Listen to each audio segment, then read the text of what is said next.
internet funny boy, what up? And announcement, we are at 1,000 followers. Oh.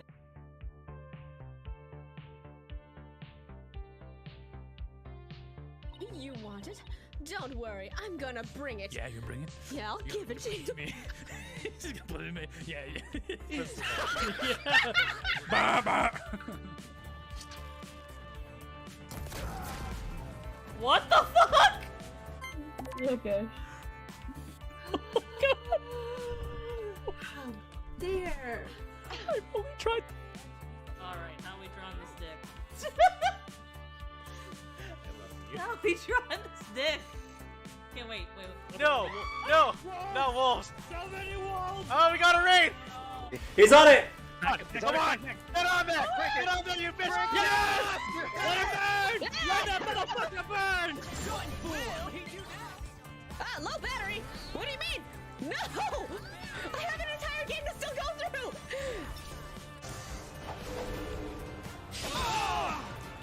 Oh, you love to see it. No! Ash! No! Like goddamn. It is finally the credits roll.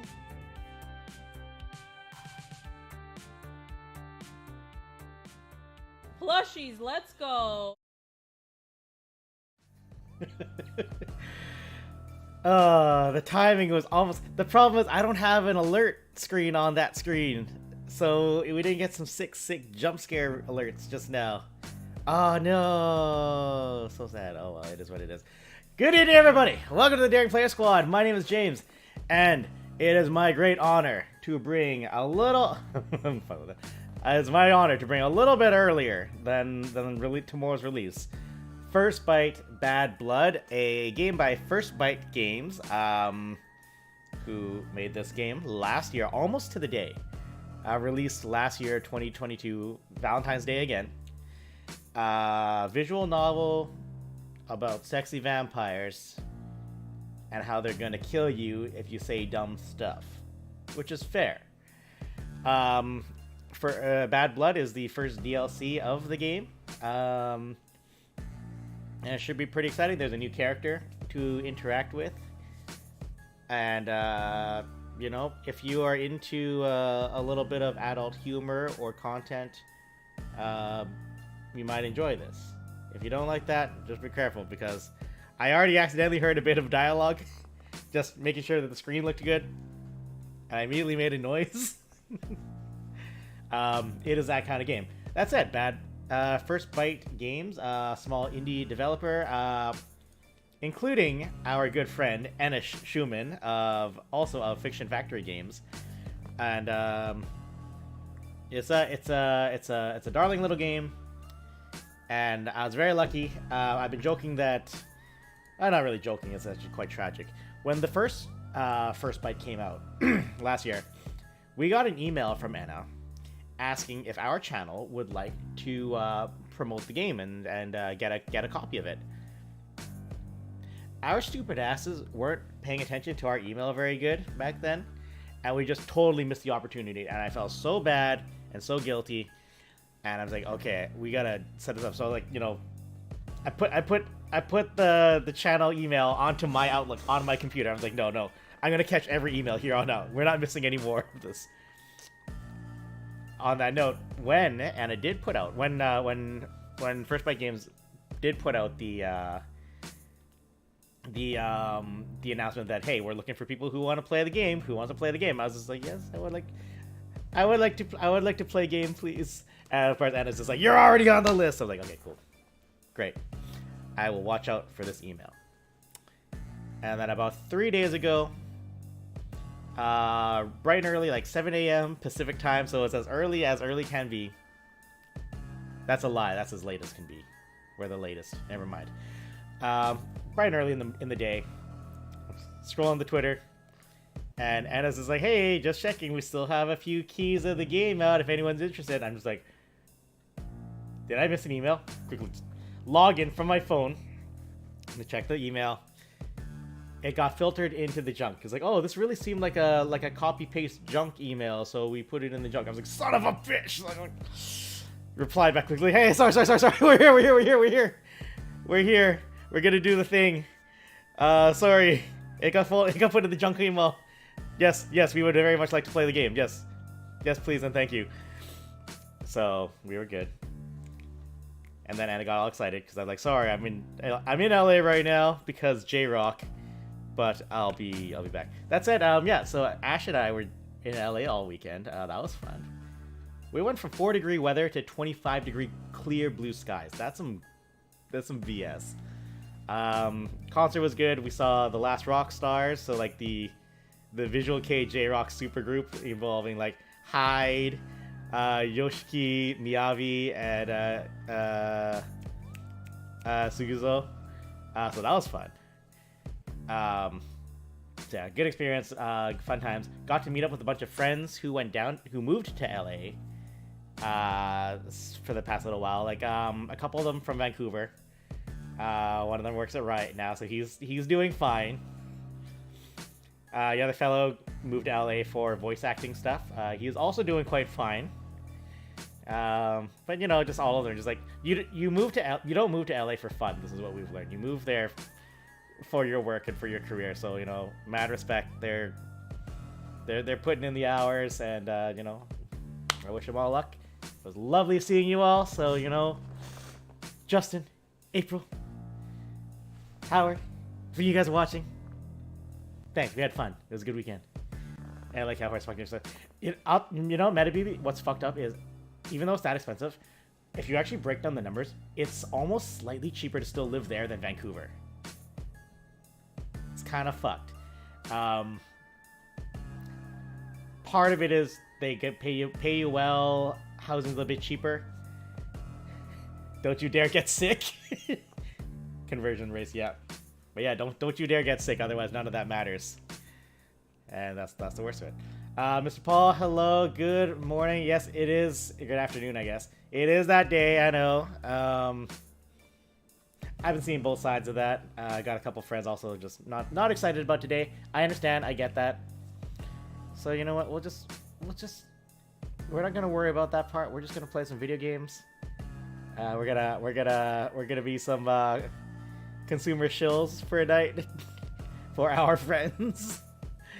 And we're gonna play some games. So, first bite, Bad Blood. This is, of course, afterwards. 38 years. I don't know, man. It's okay, man. A lot of people are right there with you. Anyways, hey, click, please. What's your first name? So, it was James Daring. Pronouns, I am a he, him. I got called out at work the other day. I have a non-binary associate. They're lovely. They're a great worker. And I remember I mentioned Utada Hikaru, who of course, you know, who sang all the Kingdom Hearts songs.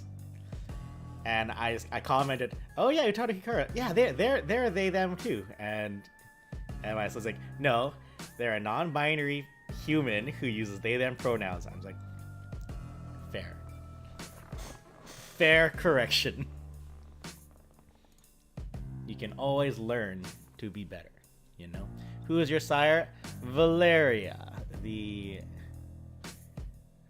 Is your relationship sexual? It sure fucking was, as I recall. So we will click that also. First by rated 18 plus for strong language, violence, potential player death, blood and gore, sexual scenes, including consensual kink and BDSM, supernatural emotional manipulation, and other content that some players may find disturbing. Some scenes may contain mild flashing images. Player discretion is advised. No joke. Let's go!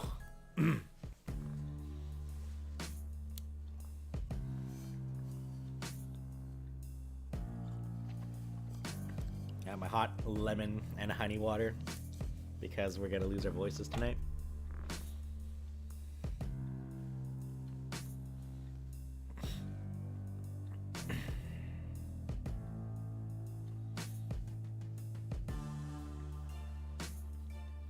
it's more or less the same opening as the original game, that's totally fine. So, Al Samkari, Danny D, and a Schumann. Oh, read too slow. Studio Nano, thank you very much for the casting and recording, featuring the voice talents of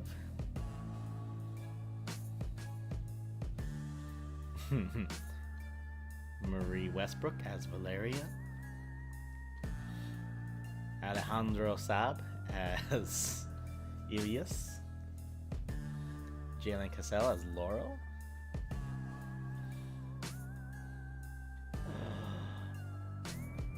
and Jenny Yokobori as Rose. I didn't even know her name was Rose. Like, it was all question marks in all the press screenshots. So damn. Okay. All right, let's see how far we can make it before we die. Part 1, summoned torpedo-sized dicks. Look inside. So it's that kind of game. Darkness surrounds me, suffocating me.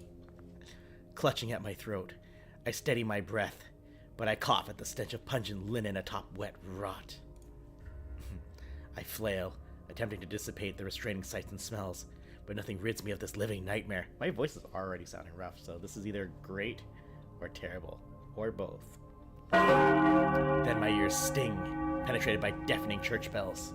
A low and abyssal tintinabulation. Tintinabulation. Hush. A raspy, hissing voice commands, and there is silence, a quiet that brings you to beg. All at once, multiple muffled words that I can't quite make out, tinged with desperation. A spotlight appears from above me, blinding. I try to blink the brightness away. James. My words are a cancer in my throat, preventing me from speaking. You are hereby sentenced to vampire death. What voice is that supposed to be? We don't know yet. As my vision slowly returns, my head feels fuzzy, like someone just removed my most treasured memory. My fingers tingle, like blood trickling back to my extremities, except that's not how my blood works anymore. The muscles in my throat relax to a point where I could scream, if necessary. Well, what do you have to say for yourself? What the actual fuck? 2 days ago. What happened? Fuck! My eyes jolt open and I'm back in the house on Dead End Drive. My house. Even though it's true, it still feels weird to call it home. I hold my head in my hands as I try to calm my emotions. It was only a nightmare.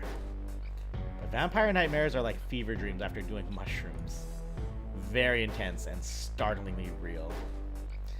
If my heart still worked, it would be beating right out of my chest. I dreamt about the before times when I was a dull, boring human working back at the coffee shop. There was an endless line of Karens demanding extra grande, 17-pump pumpkin spice, decaf macchiato, for whatever the fuck those monsters order. I roll over, basking in the feeling of being awake and not sweating behind the counter of some overpriced coffee shop. I'm currently flitting between their 3 rooms, napping wherever the wind takes me, which is mostly Valeria's room, because she's the one with the expensive sheets. To quote the vampire herself, coffins are so 1469. They all agree that I could take any unoccupied room, so we're in the process of cleaning out the attic, but honestly, I'm currently quite content sharing. Apart from when I wake up with one of Ilya's socks stuck to my face. That's another issue altogether. Suddenly, thanks to my heightened hearing, the sound of rapidly approaching footsteps pounds in my ears, and then the door's flying open, almost splintering as it hits the wall. In the distance, Valeria curses. For shit's sake, Ilias! There he is, the valiant warrior himself, standing in his underwear and clutching an overpriced replica of the Master Sword that none of us have the heart to tell him isn't actually a powerful ancient relic. I heard you screaming, so I came immediately. Ilias slices the sword through the air, his eyes darting around the room as he looks for my non-existent attacker. Also, it's the cat.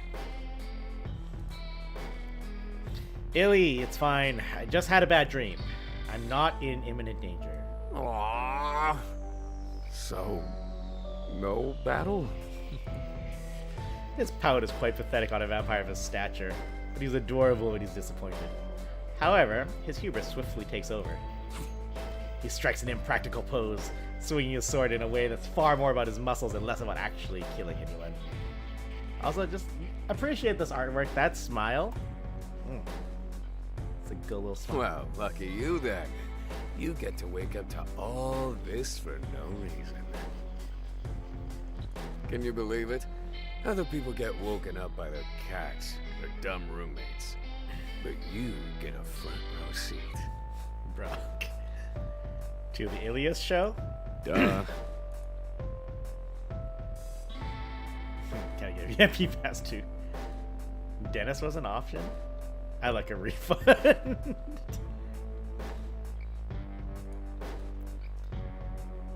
We have a cat, Illy.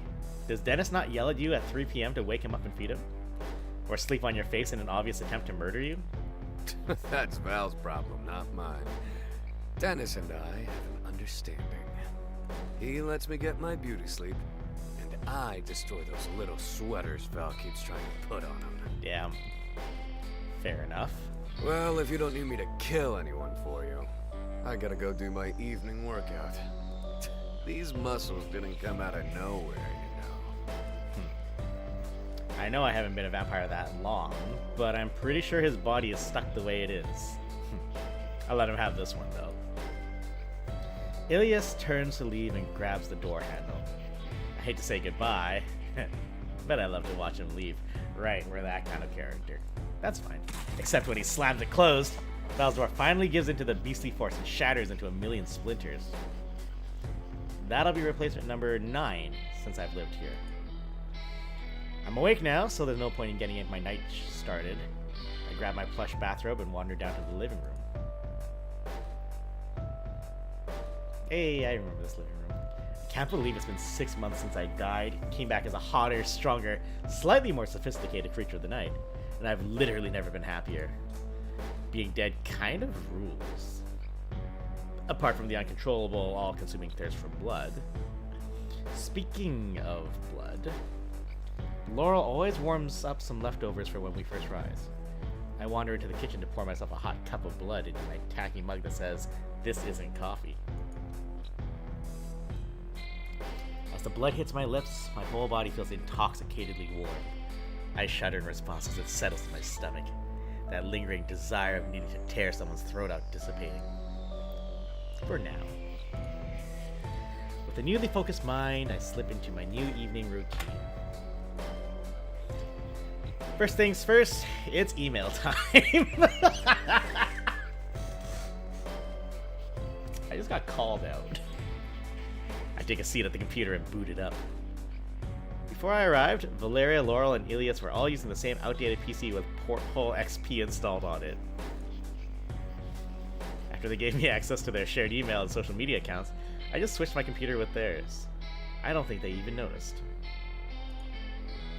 Hey, I couldn't unlive with such a barbaric, antiquated piece of technology. Now, let's see what I've missed. I haven't had the chance to check my email lately thanks to my clanmate's propensity to hog the computer at all hours of the night. No doubt doing incredibly salacious things.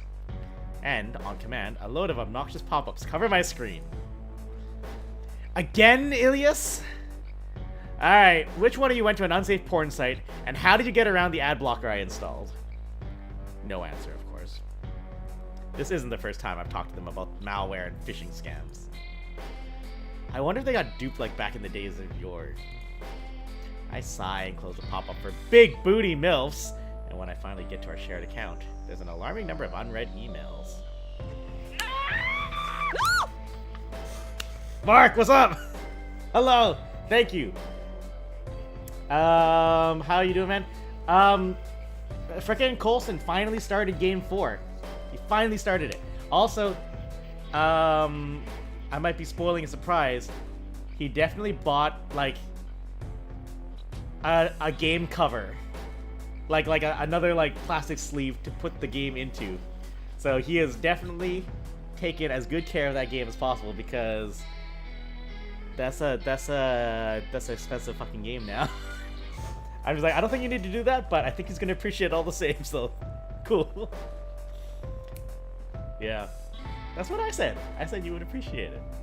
Anyways, we're playing a game about sexy vampires. If you want to stick around and hear me say some weird fucking shit, please do. Otherwise, thank you again for the sub, and I'll see you whenever the hell I see you next, man.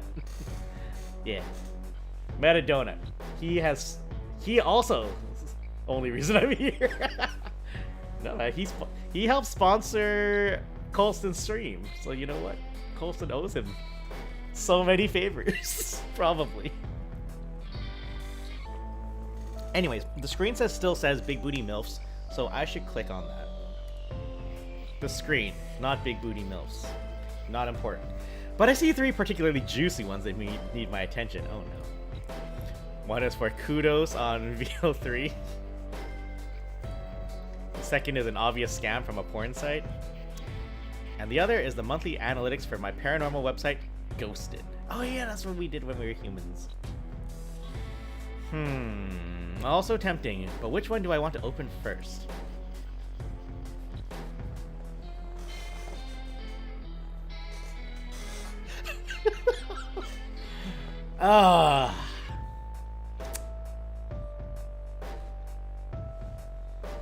Okay. Okay. We don't need a subscription to this. Let's unsubscribe from Nut Daily. I hesitantly click open the email titled "Torpedo-sized dicks. Look inside" after putting the computer in safe mode. Luckily, it's just a bad excuse of a fake porn site trying to lure horny saps wanting explosively large phalluses into submitting their credit card info. I skim the rest of the email. Dear Mr. Alright, of fucking course. I immediately click the unsubscribe button. We don't need Ilias getting scammed out of all our money. Again. With our finances safe for now, I move on to decidedly more important emails. As I'm deleting the several hundred promotional emails from all the various places Valeria has bought overpriced fashion online, my eyes catch something intriguing. Final notice from thevampirecouncil.com? This could be important, but so hard to tell sometimes. I continue scrolling. Bill notifications, bill due notification, the Vampire Council would like your feedback, action required, update from the council about changes to your non-registered progeny, please read. And the list goes on, and for months. Exactly 6 months. That's right after I was turned. There's one person in this household who I know will be able to help me and has experience with this Vampire Council. Laurel? I call to them from the living room and Laurel pops his head out from the kitchen. You do sound needy, but not in the fun way. We have quite a few unread emails from the Vampire Council. They look pretty urgent. Should we be concerned? Don't you worry your pretty little head, pet. In my experience, an overeager suitor is best kept waiting. Sit tight while I put these muffins in the oven. Not long after Laurel removes Ilias's kiss the cook. That's not what that says at all. Not long after Laurel removes Ilias's kiss the cock apron and settles in next to me. I sit back and watch their eyes glaze over as they read the seemingly endless horde of notices. I'm so lucky to have such wise and also fucking hot vampires to help this baby bird learn how to fly. Laurel's intelligence, Valeria's grace, Ilias's strength. And then there's me, James, with my... well. I'm stronger, my senses are sharper, and I'm marginally hotter. Hey. Sure. But I still haven't developed any of those much-desired special abilities that every baby vamp hopes for. I also fumble a lot, like a newborn deer learning to walk. I can't help but wonder what transcendental talents I'll gain, if any, and how long they'll take to surface. Well, I'll have to lament later, because I think that's the delivery from my brand new buff Mothman figurine. Gotta catch 'em all. I leave a dead-eyed Laurel as they continue to stare at the cryptic messages from the Vampire Council. Excitedly, I rush to the door, and it creaks open. We really gotta WD-40 that shit. Oh, hello! Before me is a humanoid-shaped entity in a flowing long black cloak, wrinkles and folds of cloth surrounding the dark void where their face should be. All they need is a scythe to complete the Reaper look. Can you die twice? Is this my day of reckoning? Without taking my eyes off the floating figure, I call out for my clanmates, feeling very much like a kid that opened the door to the tax inspector. Guys? No response. Typical. I hear a stale, wheezy breath from the being in front of me. I'm guessing you aren't here to deliver my Buff Mothman Series X figurine. Ignoring me, they pull a scroll from their robes, dust and particles flaking off it like dead skin as they slowly unroll it. James Daring. That's me. They hold out the document, silently waiting for me to take it. Laurel suddenly leaps up from the computer, furniture clattering to the ground as they zoom towards me at inhuman speed. Close the fucking door! But it's too late to heed Laurel's cautionary words. My fingers are already wrapped around the scroll.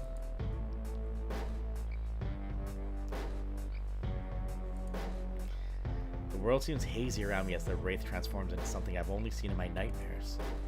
A mouthful of long, sharp canines, gums receded to the bone. I spot a pair of whited out sunken pupils, all bloodshot. It stares suffocating as it lifts one of its spindly appendages and points a clawed finger at me.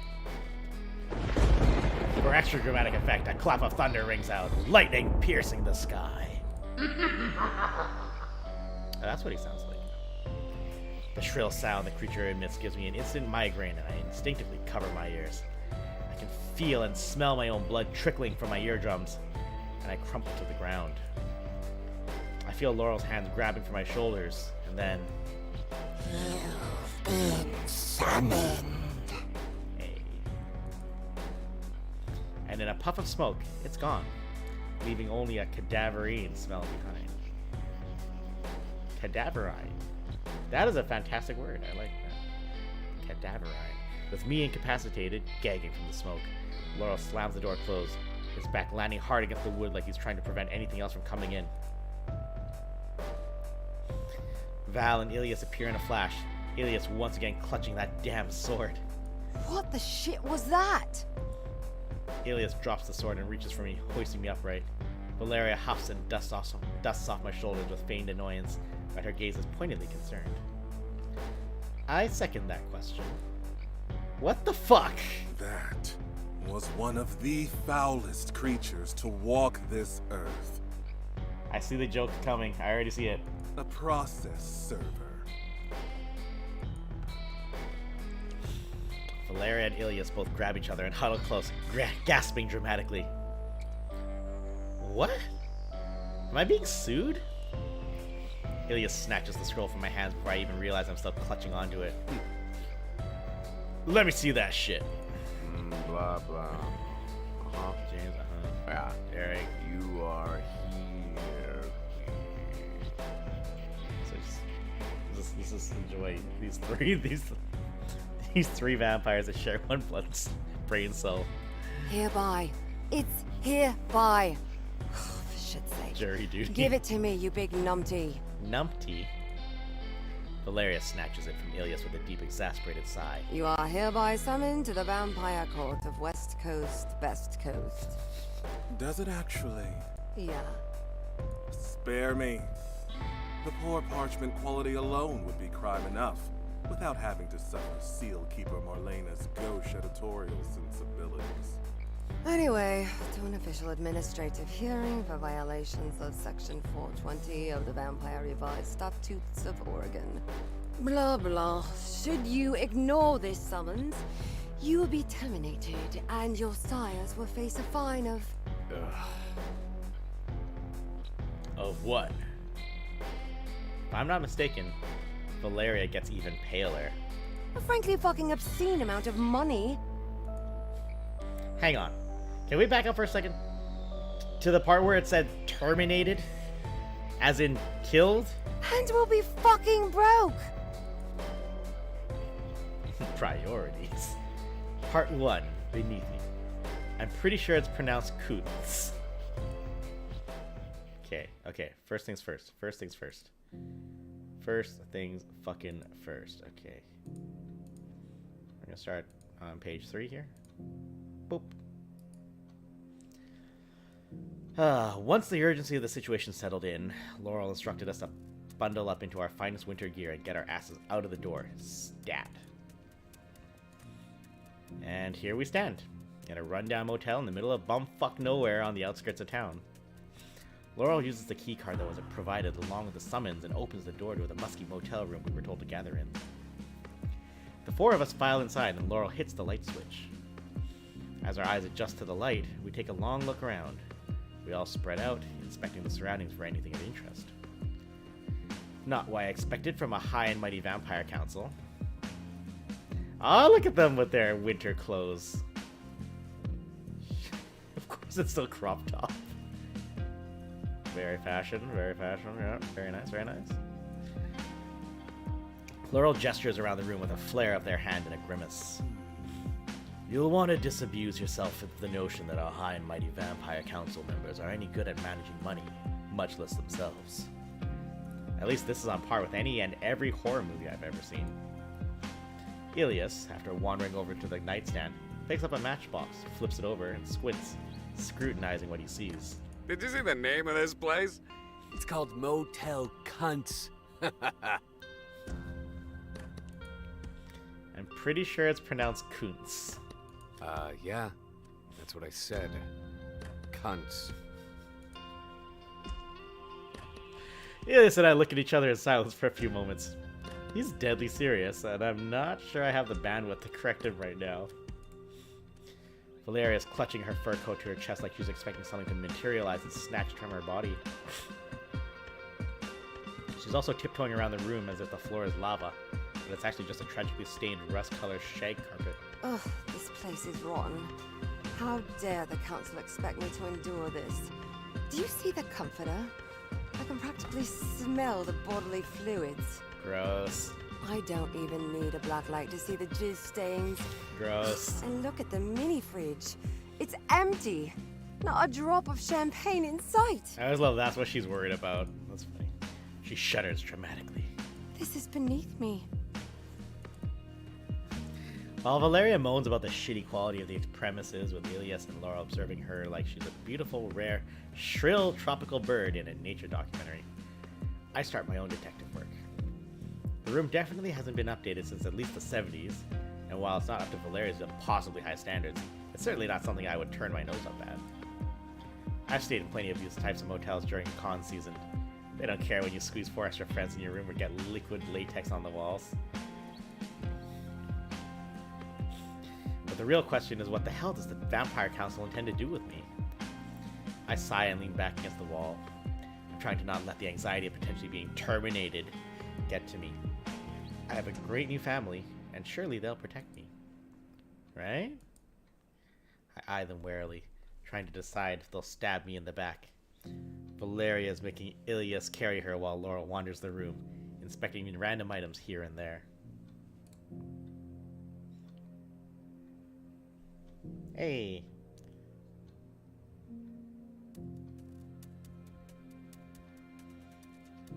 A friend messaged that they will be in to watch Sexy Vampires as soon as they get home. I sigh again, a little heavier, and I lift my body off the wall. But I'm stuck. I try again, adding a little extra oomph and putting my vampire strength into it. Nothing. My shoulders feel like they're glued down. Guys? They ignore me, sheep pillow stuffing flying everywhere when an impromptu pillow fight breaks out between Val and Illy. Valeria squeals and complains that it would be feathers exploding from the pillows if this was a classy establishment. For what?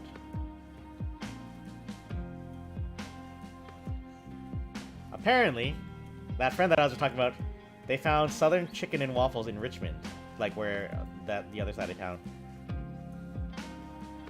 Free.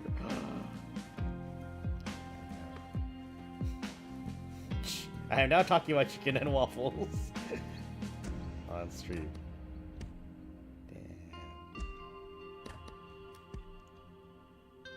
Okay. Places to check out. Anna! You caught me looking at my phone instead of working.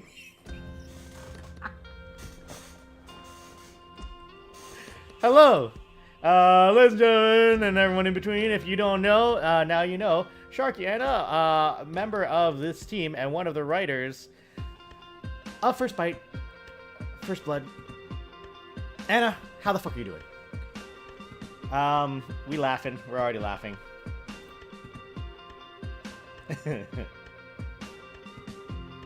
That's a big fucking portion of chicken and waffles. It's too sexy. You gotta take breaks. Okay, speaking of sexy, hold on. Chotto. That's the same screen. Y'all, this is what my friend got for... Oh, wait, hey. Look at that. That's a big damn chicken and waffles. I want that. I already ate today, though. Okay, next time I'm Richmond, we're getting chicken and waffles. Holy shit, those look good.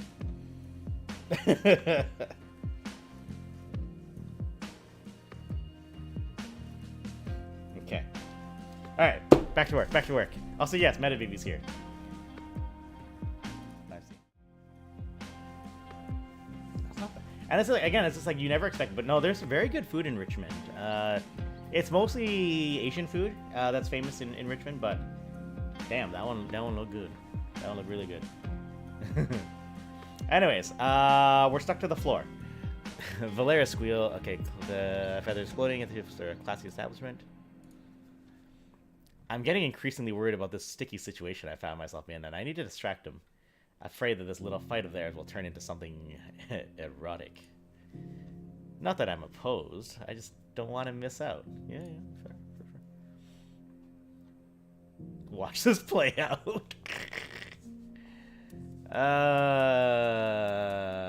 We'll save that for later. We'll save that to encourage you guys to get the game. See what I did there? Okay. Hey, I'm stuck here! They stopped abruptly, finally, and turned toward me.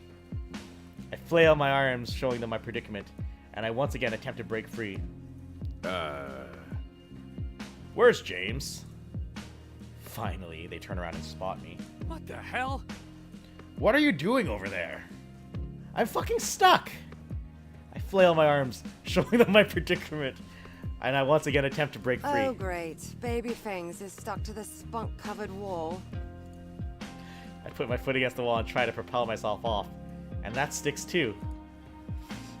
Interesting. Using my other leg, I jump, and I slide up the wall, mounted like a hunting trophy. What the shit? The three of them gape at me for a second before bursting into a chorus of wicked laughter. I'm so glad this is funny to you. What's happening to me? In my frustration, I feel something loosen, and I crash to the floor. Laurel graciously offers me their hand and tugs me upright. I wonder if this is your ability manifesting, albeit in a peculiar way. I'm fucking fucked up Spider-Man. Yeah. Seriously? What kind of shitty useless power is this? Laurel lifts a brow. Move aside, Peter Parker. Apparently, it's his time to shine. Am I Man Spider? I'm a gecko. So the power of having sticky hands? Am I fucking Man Spider?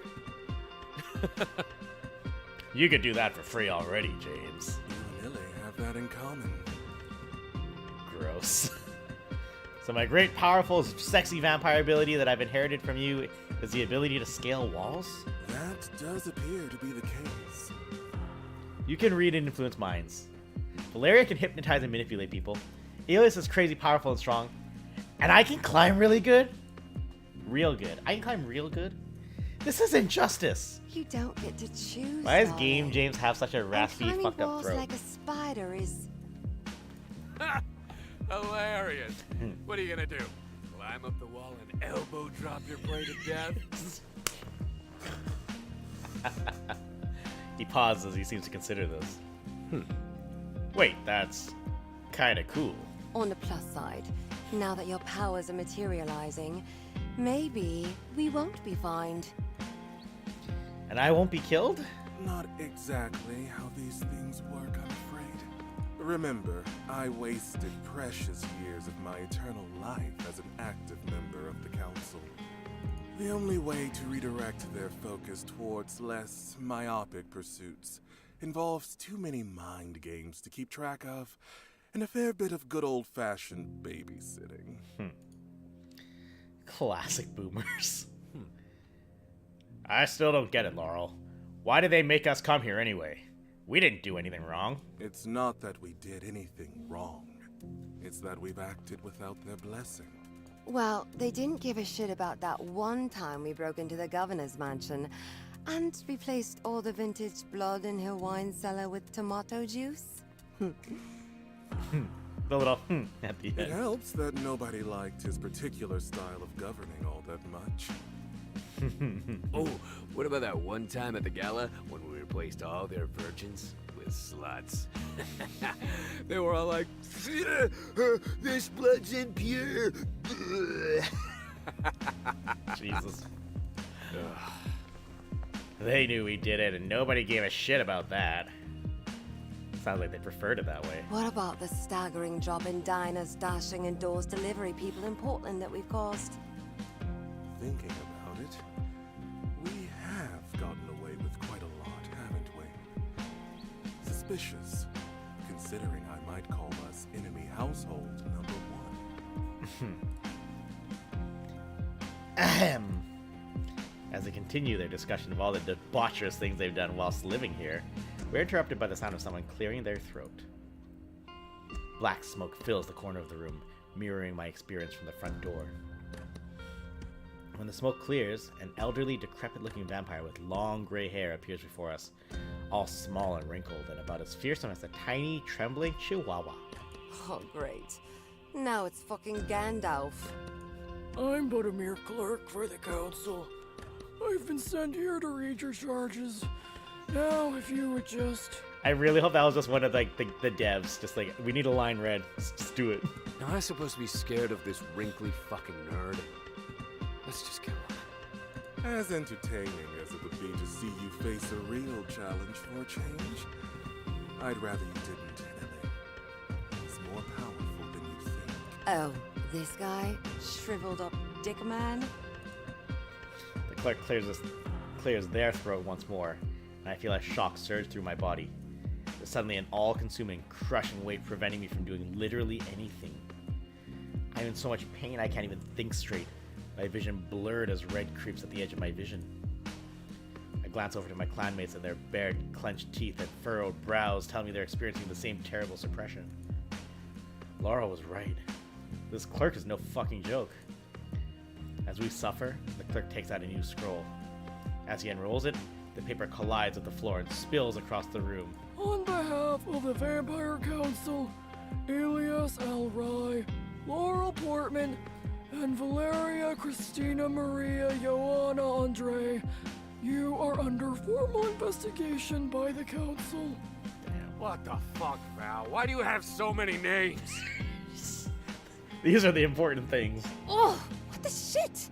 Oh, I thought we were just here because of baby fangs. I am innocent!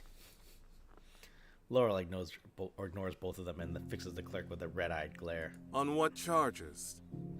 1. Failing to file paperwork to request to turn a human. 2. Failing to file registration for a fangling. And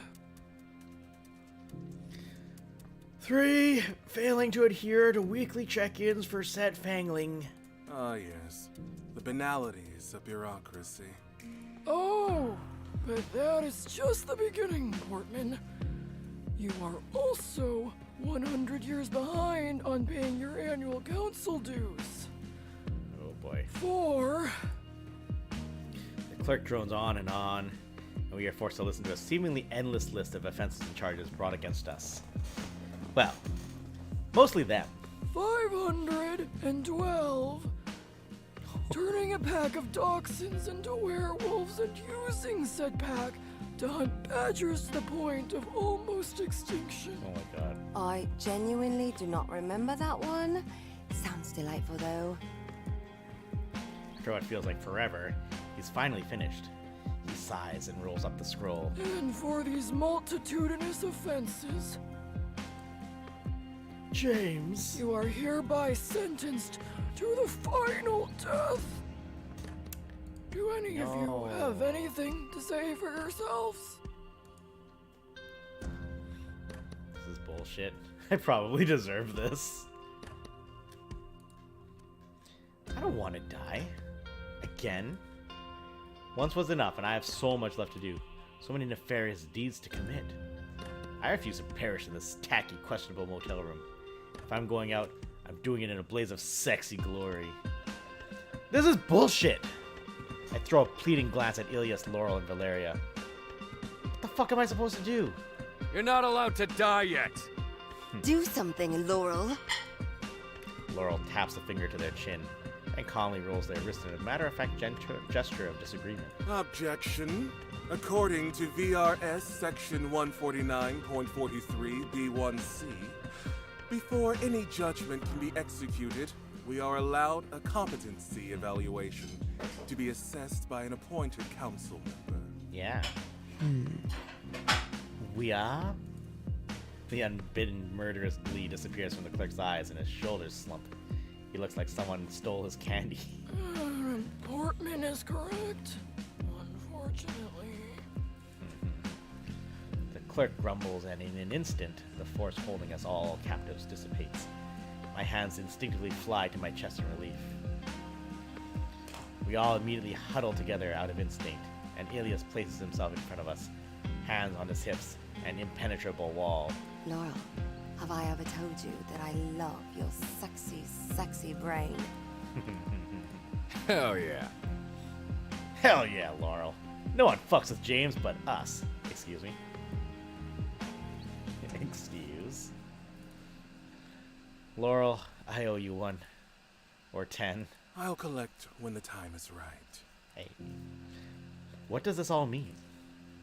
I need to know if I'm in the clear of this, or if this angel of death still looms over my head.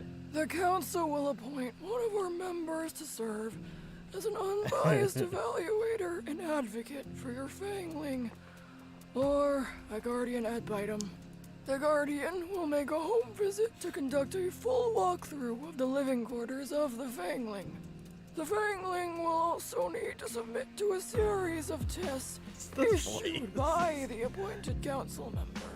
Our prime objective is to determine if you've had adequate training from your sire and clanmates and can function as a member of society without drawing attention to our kind.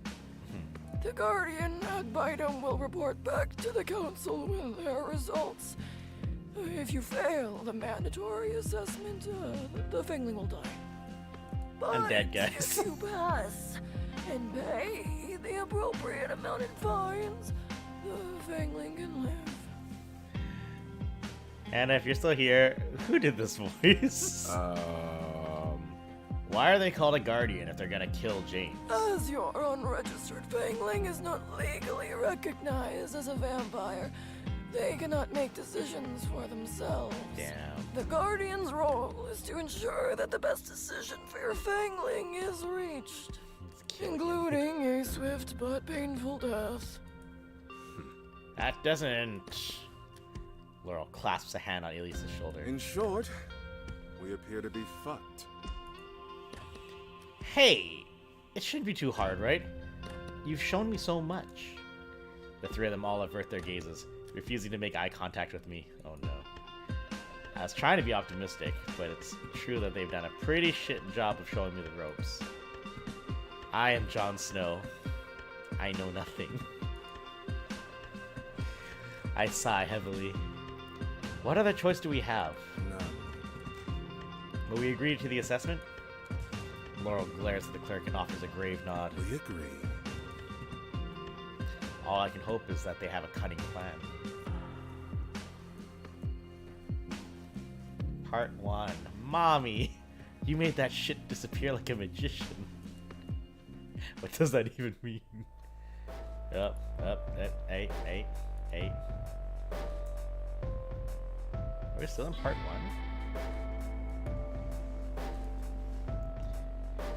When we step inside the house, I can focus on nothing but the heavy pit of dread that seems to be making itself nice and comfy in my gut. Laurel, Valeria, and Ilias shed their coats and settle in the living room, still looking pretty unbothered about the whole me possibly being unalive, but in a more permanent way thing. Oh my god! Oh my god! What happened? Okay. Need help? Okay. And then trip chop.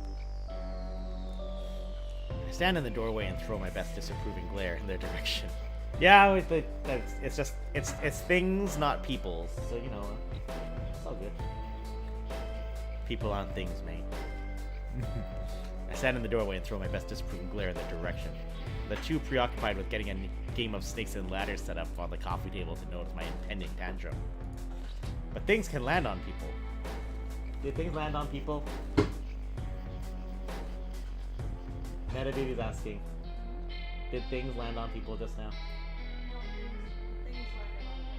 Things landed on ground. Okay. Guys, are we seriously not going to talk about the elephant in the room? Ilias's head immediately snaps up, his eyes darting around briefly before he seems to reason with himself that there is not, in fact, an actual elephant in our living room. One brain cell. Valeria smacks him on the back of the head and proceeds to throw the set of dice in my direction. Luckily, I catch them. Hey! Oh, stop standing there pouting, baby fangs. No. You're making the place look untidy. Now, go get your jammies on and join us for a game and we can plot our revenge. Playing board games isn't exactly what I would call plotting revenge. Laurel sighs in the way they often do that tells me I've totally missed the point, so I reluctantly drag my pouty ass to sit on the floor in front of them. Laurel leans over the coffee table between us and gives me a slow, affectionate series of pats on the head. Poor sweet one. Did you really think we'd just let them get away with all of this and sit back as they reduce you to nothing more than a messy pile of blood and bones? Kind of. Yeah? You haven't exactly seemed particularly bothered by this whole situation thus far. They sharing a knowing glance at Valeria as they lay out the tiny colored dots on the board. Dibs on red! I wanted to be red, you big, useless tree. Laurel rolls his eyes and removes himself from the sofa to get away from Ilias and Valeria, who appear to be scrapping for the same playing piece. They move towards me in that slinky, cat-like way that always manages to draw my attention, and they settle beside me, their legs crossed. We won't let anything happen to you. Promise? Promise. Their voices like velvet, all smooth and quick to soothe any worries that swirl in my overactive brain. My anxiety dips, but just a little. I guess it's time to get back to business. Isn't it concerning hearing all of those charges? How the fuck did you even manage to get away with all of that? For this long? Laurel chuckles. The council is lazy and incompetent. They're merely throwing their weight around in the absence of any meaningful influence over their so-called flock. I'm just finding it hard to understand why they chose to come down on you all of a sudden. It's been literal decades. Was it something I did? Valeria scoffs, brushing down her hair where Ilias had messed it up in their little fight. She appears to have been victorious, if Ilias' scowl is any indication. Can we just play already? Valeria is mean and I'm getting hungry. My conversation. Oh dear. My conversation with Laurel will have to wait until the game is over, I guess. Picking up the die, I wield them like a weapon, reeled back and ready to shoot. We are going to discuss how we're getting ourselves out of this mess, though, right? Oh, yeah. Ugh, yes, kitten. Now roll the fucking dice before I come over there and bite you. And not in a nice way. Hey. Oh, mommy. Yeah. Gabby! Welcome, welcome. I needed mommy. Everyone, that beautiful picture of chicken and waffles, you can thank this individual. Hello! Hello, Gabby! Gabby is, of course, also the lovely person that helped... Whoop. And then I unplugged my headphones like a fool. Doing it live. Also, the lovely... I did. I straight up just, like, took the phone and just went... Nyom. And it was... Everyone quite enjoyed that. It's fucking yummy. 10 out of 10 would eat again. Nice. Yeah, also the person that... The lovely person who helped unfuck my Jedi costume so that I'm now an approved member of the thingy. But that's other things. Let's get back to sexy fucking vampires. Gabs, just... And there's another one still coming. There's another one coming. They're not even there yet. Anyways. In my riled up mood, I maybe, definitely, possibly, throw a little too hard and the die hits the side of an empty blood mug left on the coffee table, flying across the room. I'm just... Genshin fandom right now, triggering as fuck. Yeah, that tracks from what I heard so far, yeah. We all watch in silence as it rolls to a stop right in the doorway to the hallway. A 6! My vampire eyes spot the number easily. Oh, come on! A vital piece of information to know about living in this household is that they take game night very seriously. Disrespecting any piece of their precious, carefully curated board game collection is a surefire way to get put in the naughty corner. Oops. Valeria gives me the look. The one that says I'm about to be in deep, sexy trouble. One corner of her mouth lifts into a threatening little smirk. I gulp. Gabs, you arrived at just the right time. Jib's doing a VN? Sounds good. Colston! Hello. You know me, I come prepared for this shit, you know? Also, I am too far over. Get in the... Put me in the corner there also. There. That is aesthetic. If you're ever gonna make some tea, yes, you should. We're gonna need a lot of tea tonight, I think. All of the reasons. Gross. The lyric gives me the, okay, I smirk, a little smile, I gulp. Ooh, you did that on purpose, didn't you?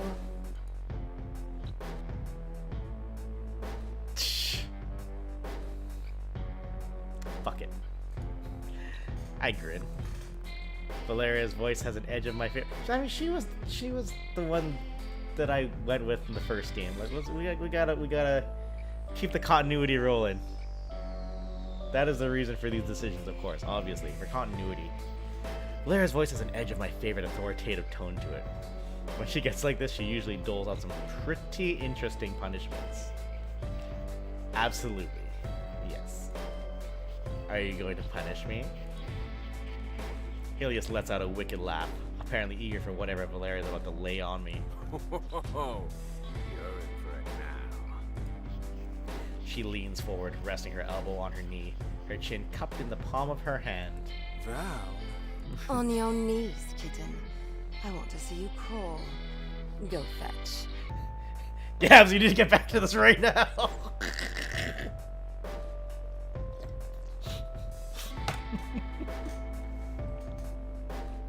Okay.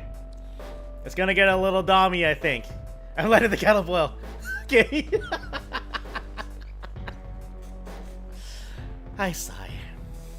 You've really done it now, James. I move on to all fours, feeling their gazes burning on me as I make my way over to the dice. Nice and slow. Yeah. Oh, Colson, this game is so fucking saucy. You should play it. You'd have fun. At least Laurel didn't get involved and tell me to meow this time.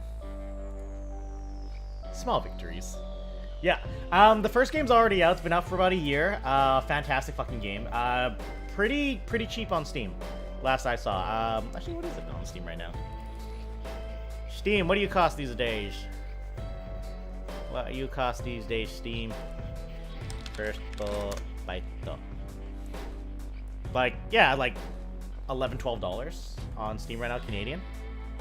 Basically nothing. And then this specific one that we're playing, the DLC sequel, I I don't know what it costs yet because it doesn't come out till tomorrow. Give it to us raw. At least lowering it. Small victories. When I stop in front of the die, I feel my vampire senses tingling. Something isn't right. I hear Valeria and Laurel's hiss through clenched teeth.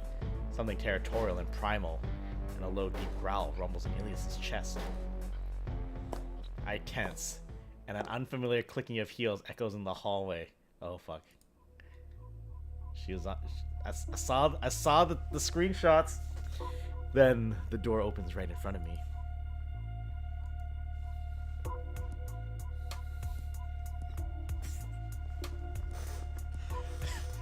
I'm just this tiny person, just. Just.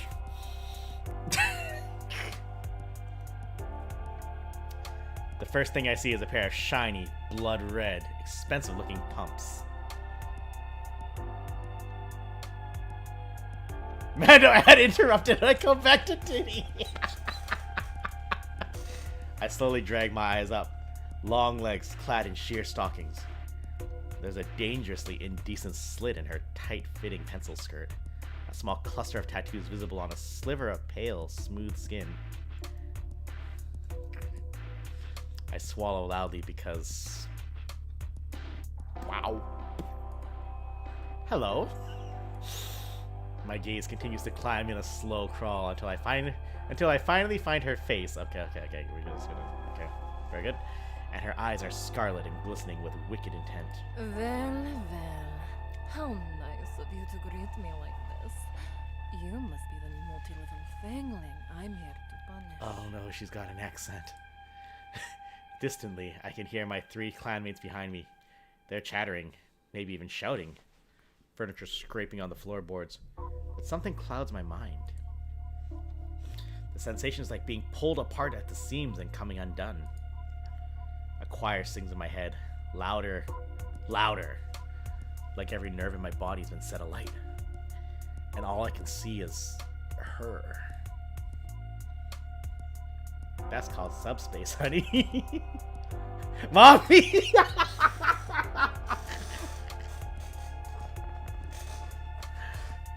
Oh. What choice do we have? Through the haze, I try to think of something impressive to say. I have this weird, unconscious desire to please her, so... Mommy? Shit. Probably not the right course.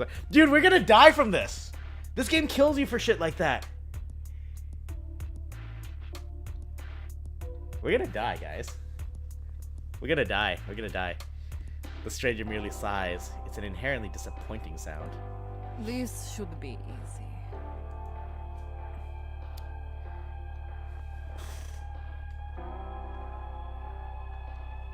I'm looking at the... just... Glory, what a hell of a way to die. She finally breaks our eye contact and the world seems to come rushing back to me in startling, jarring clarity in a singular whoosh. A metaphorical slap in the face. With that clarity comes chaos, because as I turn to seek out my clanmates, all I see is pure, unadulterated rage. The 3 of them look like a pack of feral cats, all bared, sharp teeth, and wide-eyed murderous intent. Valeria is the first to speak, her upper lip curled. But the attempt falls flat when the stranger raises her hand, effectively silencing her. I stare in awe. I've never seen Valeria listen to literally anyone, and that dread that was beginning to pool in my gut has suddenly made itself at home and started a family. You know better than to interrupt me, petal. Valeria's mouth audibly snaps shut, and I wait for Ilias or Laurel to say something. But they don't. What is happening? Eh? No, you apologize for nothing, Coulson. You're fine, you're fine. Are you staying down there all night? Is this some kind of kinky little game that the 3 of them are subjecting you to? The stranger tuts and offers me her hand. I want to say too much. Yeah, you do. I know you do. It's okay. We respect that. I hesitantly take it and she yanks, using the full force of her strength to lift me bodily. My feet dangle off the floor briefly before she sets me down. Her cool fingers curl around my wrist as she harshly tugs me close until our noses are brushing. Yo, Roger! You're on YouTube, damn. Yeah, we're back. We got back yesterday morning. And then we just kind of did nothing for the whole day, so that was good. Yeah, LA was good. LA was good. My arm is pinned between us, but I think it's probably a bad fucking idea to attempt to struggle free. Oh, I know. Oh, yeah, absolutely. 1000%. Like, I didn't say yes to this game. No one what's up, you know. So it's cool. It's cool. Are we doing this for the friends?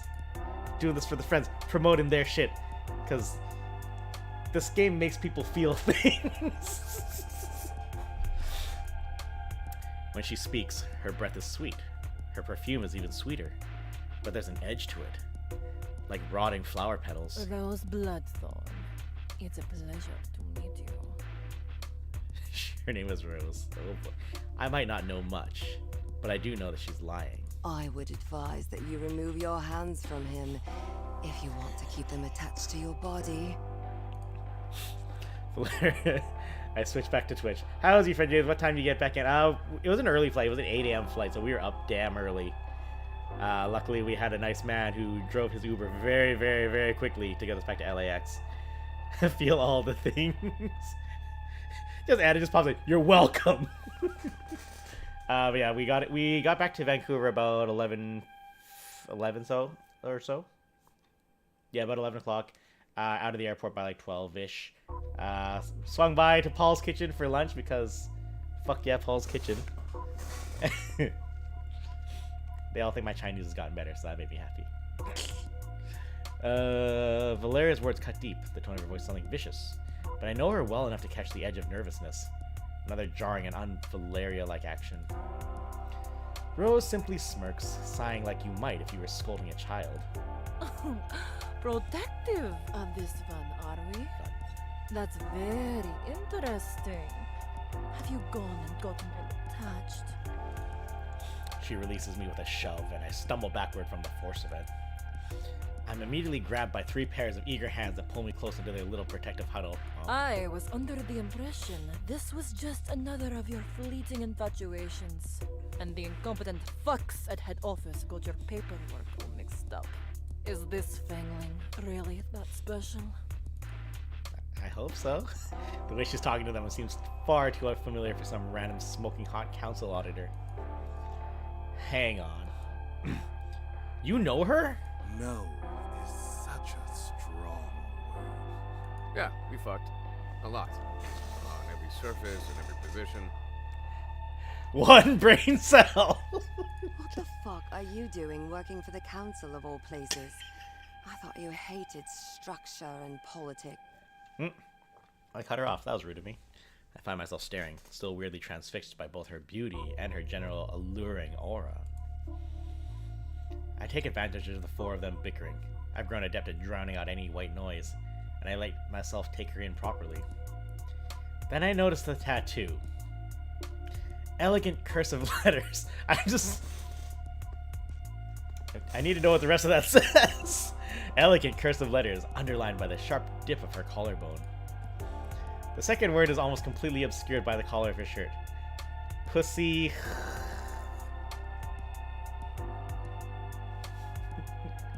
Hugger? Hustler? Let's try hunger. We're gonna die, guys. Pussy hunger? The things I'm gonna say tonight, y'all. The room falls silent, and I quickly realize that I said that out loud. Whoops. Excuse me? Ilias snickers. Sorry, it's just... your tattoo! It's nice. I was just trying to figure out what it says. Very 2004, is it? And you thought that it read pussy younger? I don't see why that's so far-fetched. I do recall you having quite the appetite. Hey. Heyo! Fucking Ilias! Clearly, it says pussy humongous. You know, because it's gotta fit all that dick. He puffs out his huge chest, looking way too pleased with himself as Rose looks on in horror. Then he makes a lewd chopping gesture towards his crotch. I remember you taking it like a real champ. You made that shit disappear like a magician. You made that shit disappear like a magician. It's the... Holy shit. Rose opens her mouth to respond, but Valeria beats her to it. So, does that mean you're saying I have a huge pussy? Is that what you're implying, Illy? Good luck mode engaged. The big idiot nods once. Oh yeah, the hugest. It's like the Grand Canyon in there. Anna, did you write this or was it someone else?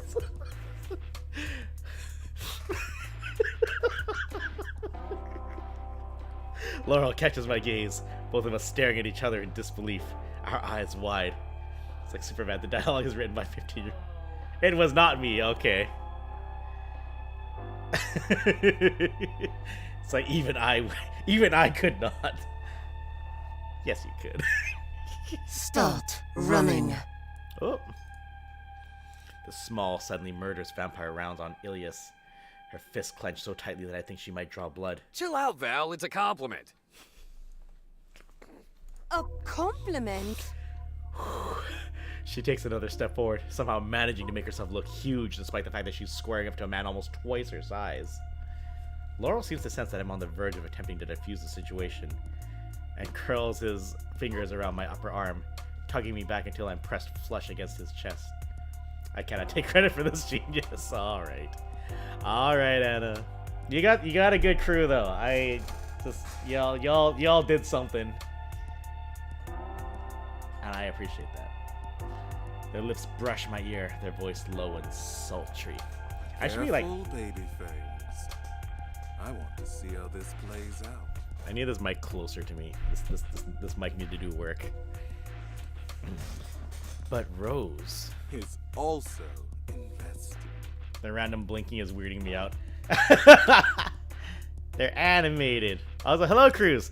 Are you back home yet, dude, or are you still off on your bizarre adventure? Hello, Cruz.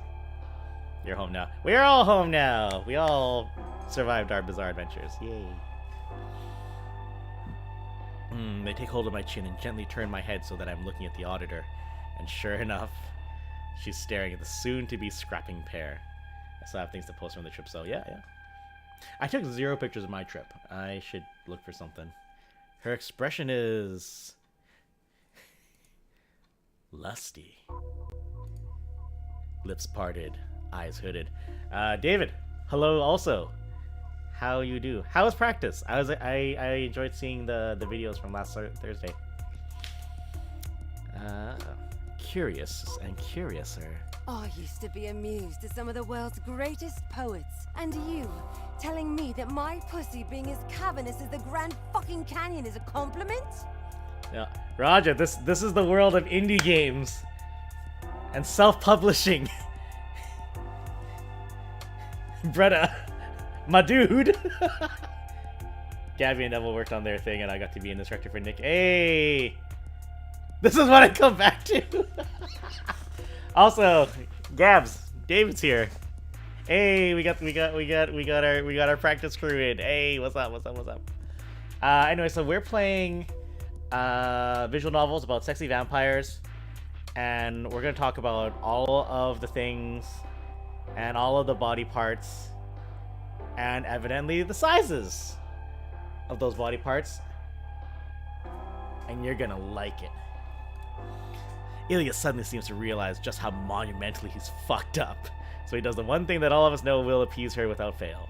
Valeria, love of my life. The most beautiful, violent, brilliant creature I've ever seen. Owner of the world's second most perfect pair of tits after mine. Better than the dialogue on Discovery. What I meant was... Oh. You know, I laugh a lot on this stream, on this channel, That one fucking got me. I don't think I full on before. Holy shit. Holy shit. Holy shit. A simple, if not a little over-exaggerated, ego stroke. I see you Monday at Fan Expo? Yeah. Oh, Roger. On Monday Fan Expo, go to the Star Wars place. Go to the Star Wars area because I'm fucking working there. I'm gonna be there. I'm trooping. I'm gonna be a Star Wars for realsies at a con. And it's gonna be exciting. Found something, I'll be there Saturday, only Saturday. Okay. Oh no, I'm not gonna be there Saturday, Colston. No. Yeah, Saber Guild. Helping us for their show. Yeah. Yeah, dude. I got an approved costume. Hold on to your lightsaber this time. Yeah. I won't be there Saturday. That Saturday is literally the only day I'm not gonna be there. Are you fuckers all gonna be there on Saturday? You motherfuckers. Oh, god damn it. I know, I didn't want to take so much time off work, so like, yeah, look forward to Monday. Yeah, Monday's gonna be fun. Sunday should be fun. I'm off lunch break. Good luck on the rest of the novel. Yeah, for sure, Colson. All right, thanks. Oh, Colson! Colson, Mark, you're both in the same chat at the same time. Yeah, because dot hack and shit. Hey, good times. I can't even put the thought together. It's just Monday because I don't want to pay for another after 2. Yeah. No, I'm gonna work. I'm gonna work on. Gavi. Holy shit, Gavi. I'm so distracted right now. Yeah, I'm going to work for realsies on Saturday. I didn't want to take too much time off work because Sunday I normally have off, and then Monday's the stat holiday, so they can't make me work. So I was just gonna do those 2 days. Because also Saturday a lot of the guests aren't gonna be there. So I was like, okay, I can afford to miss 1 day. So of course it's the day all you guys are going on, only the 1 day. God damn it. All right. Well, Sunday, Monday, I'll be there. If you guys are there, I'll be there. Hang on. Yeah, fuckers. TNG cast on Monday. Yeah, that'll be good. No, not the squats. Gavi, I'm tired. And my pants are nearly as nice as the shirt. Fine. In my nice motel room. Ugh.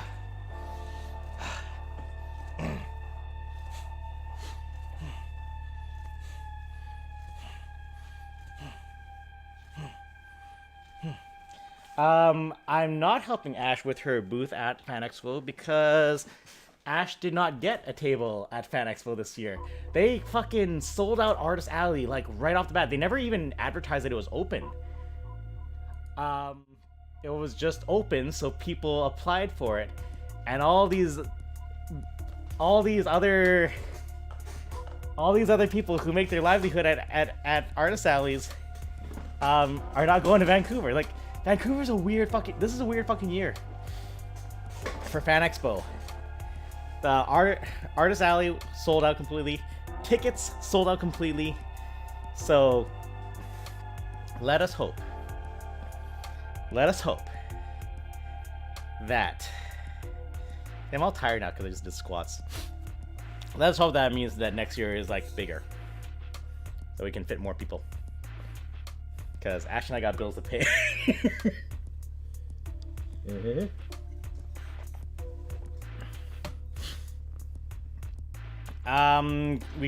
didn't get an ECCC. We're still waiting for SoccerCon to get back to us. Our next confirmed cons is going to be a con in Saskatoon, which we're going to with Molly. So that'll be fun. Molly swears that it's a good con. YetiCon in Ontario, that's gonna be fucking sick.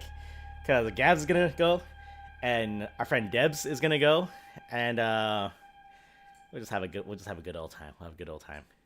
And then we also have a con in the Anime Con in Edmonton, I think. Yeah, Debs got in. Haru this year.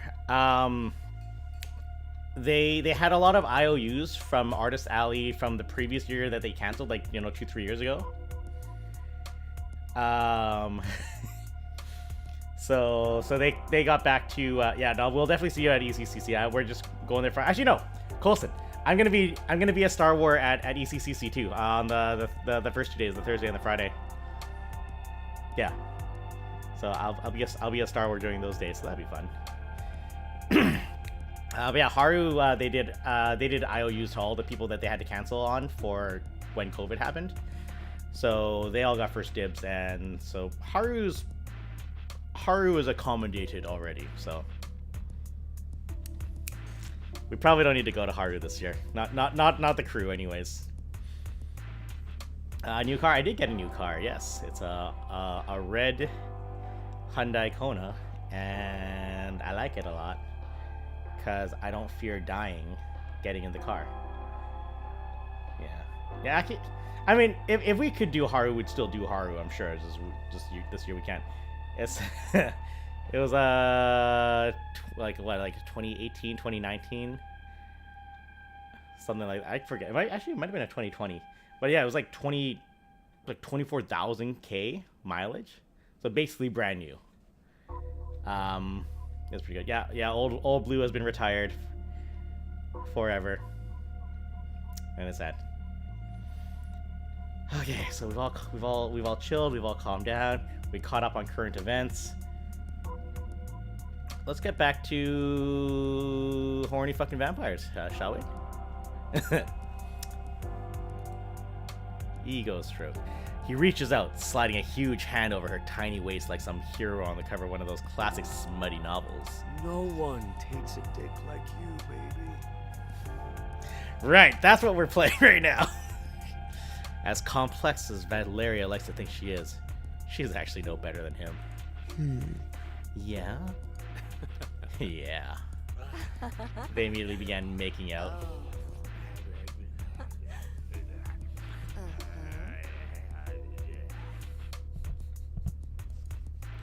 Lewdly. Laurel, they're going to fuck right in front of the auditor who decides if I live or die. Laurel merely sighs. It might go in your favor if I know Rose. What? Enough! Oh. Elias and Valeria fly apart, looking both shocked, mildly annoyed, and highly aroused. Rose scoffs and walks forward, her hips swaying in an exaggerated manner as she crosses the room to join us. Then she smirks, fixing her gaze upon me and tilting her head. Her movements are distinctly feline, like a lioness sizing up her prey, or something equally as terrifying. You wanted to know what this says? She maintains eye contact, trailing an elegant red polish-tipped finger over the cut of her collarbone to trace the text. She tugs her crisp collar aside to reveal the rest of the tattoo. It reads, Pussy Hunter. Hunter. Okay. Rose giggles. You know, all of us do silly things when we're young, dumb, and full of blood. And eating a lot of pussy. Okay. Fucking hell. I think I'm going to have I have several questions. And you know what? One of the devs is here if you need answers. Don't bug them. I don't know. You guys do whatever you want to do in the chat. I have no control over you guys there. Just don't say weird shit. Say weird shit within reason. Oh shit! Speak the name of one game dev. Another game dev shows up. Ladies and gentlemen, everyone in between, Mr. Two Flower, Mr. Stefan Gagny, here to support First Bite. I fellow indie game dev of visual novels, did Arcade Spirits, which, as you know, I shill all the damn time at this channel. Hello, good evening. We're getting into dirty shit, and it's hilarious. Hello, hello. So what's going on? So, this one might kill us. These two were making out for a second. We've been talking about vaginas for a while. It's a Monday evening. Trying so hard not to say a thing. You know what? If you have to, and it happens, As long as it ain't like dangerous biggity words, you're fine, probably.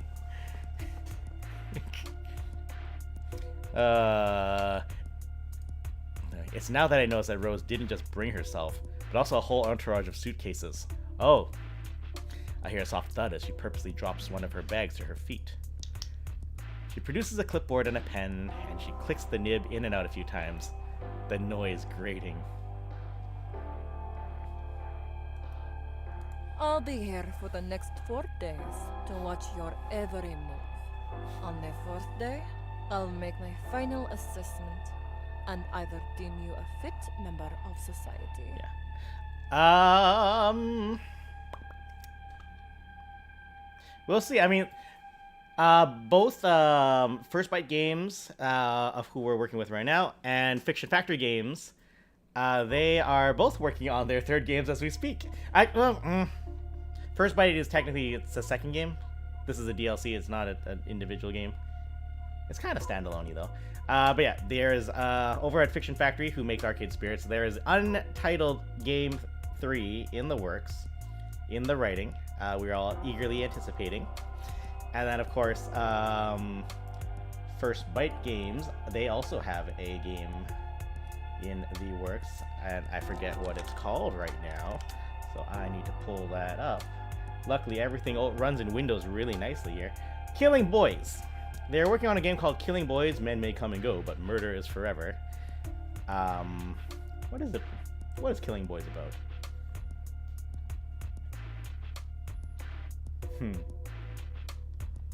Hold on. We're gonna take a quick stop. So, Killing Boys, the second game by First Bite Games, an LGBTQ plus dark comedy supernatural visual novel.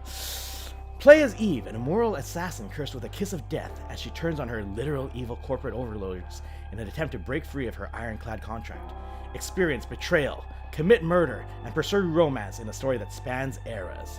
Further information will be announced in 2023. So, if you guys are enjoying this one, definitely keep an eye out for Killing Boys, and I think we're gonna have fun with that, hey? Yeah. I want Killing Boys.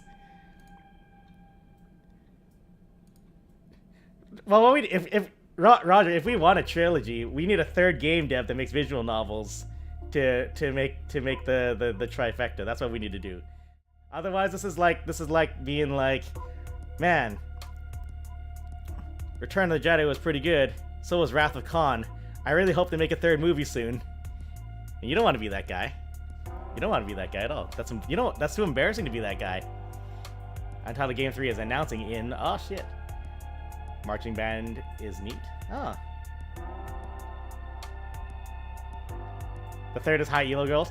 Does High Elo Girls counts? Okay. I should play High Elo Girls. Shaun of the Dead, Hot Fuzz on the World's End is called Blood and Chocolate. That's funny. Anyways, yeah. Fucking First Bite Games. Y'all keep your eyes out. They're on Twitter, at First Bite Games, and I'm sure they would love your patronage if you are enjoying this. You know what I'm saying?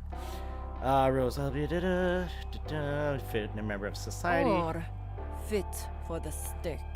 Brutal. Rose then looks around the room in the thinly veiled disgust. Now, who's going to show me to my chamber so I can get settled in before I ruin your lives? The four of us stare at her blankly. I can almost imagine there being a cartoonesque sound of us blinking loudly as she waits our response. Elias clears his throat and takes one for the team. There's a nasty mattress in the loft or whatever. Rose sighs. And I have a feeling she's regretting all of the decisions in life that brought her here. Oh man. As the sun threatens to rise, I find myself sitting alone on the lounge. On the lounge? In the lounge, pondering the events of the evening. How did I get here? One minute I'm living a perfectly happy, stress and drama-free immortal life with the 3 super hot housemates. And then the next, all of the himbos and bimbos. John, how the fuck you doing, man? We're having a good time. The party's on. The genitals are being described. It's time. Well, the next is apparently me facing a potentially imminent demise if I fail the series of tests Rose has set for me. Stressed, That's fair also. You do have a lot of bullshit going on in your life. Well, feel free to kick back and listen to some dumb shit. And me saying the dumb shit in, you know, all in the name of supporting your indie dev video game community. Because that's what we're about here. It's family shit. Also, that Fast 10 trailer, what the fuck? After Aliens graciously escorted her to the leaky attic and got her acquainted with the questionable mattress, she waltzed back downstairs to brief us. I'm loading this trailer before I go to the bed. Yep, that's fair. We probably should have saved the mattress introduction for after. I think it made her meaner. Rose is going to spend the next few days assessing us, observing every little interaction, and deciding if Illy, Val, and Laurel are responsible enough companions for a fangling like me. Safe to say, I'm shitting it. They've had to spend time to bestow their great and varied knowledge upon me in the hopes that it'll impress Rose, and also give me some much-needed insight on how to be a respectful member of vampire society. Rose was highly amused by this bold statement. I get the impression she knows enough about them that she's expecting them to fail horribly. I also get the impression she's going to find a certain amount of pleasure in cutting my head off, or whatever form of murder she favors. Maybe a stiletto to the heart? At least it would be a relatively fashionable way to go. How goes the sponsor stream? We had a bit of a chill ramp up, but then everyone is now here, so the party's going, and we are feeling feelings, and you know that's all we can hope for. Yeah, no, this is going good. And again, Anna, if you are out there, thank you again for being so kind to us. Even with my late ass reply to the email that was in the junk folder for a damn week before I realized to check there. I explained that at the start of the stream. Check your junk folders, guys, especially if you're expecting important emails. Ellie was good. Ellie was really good. Weather was nice. Got to catch up with a bunch of people. The last Rockstars was fucking great. Bandmaid, who opened for them, was fucking great. Yeah, no, it was really good. I had a lot of fun, and I probably have some new music to add to my phone. I think is what this means. Okay, I groan. I guess I should at least try and get some rest before my pseudo training starts tomorrow. Sleep on the couch.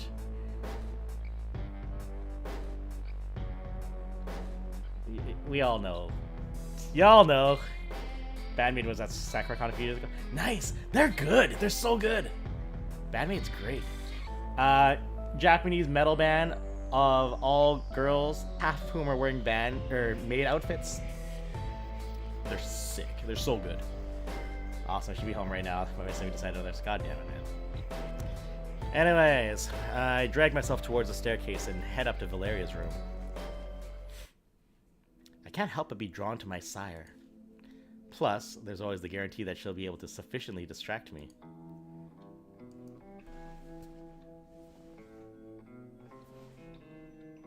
You're welcome. I knock, letting myself in upon her mumbled invitation. I find her in the midst of her pre-bedtime routine with some absolutely rancid heavy metal blasting in the background. Mommy, hi. Have you come for some light pampering? I am looking respectfully. I sigh woefully and sit beside her where she's perched at her vanity with an abundance of expensive skincare products laid out in front of her.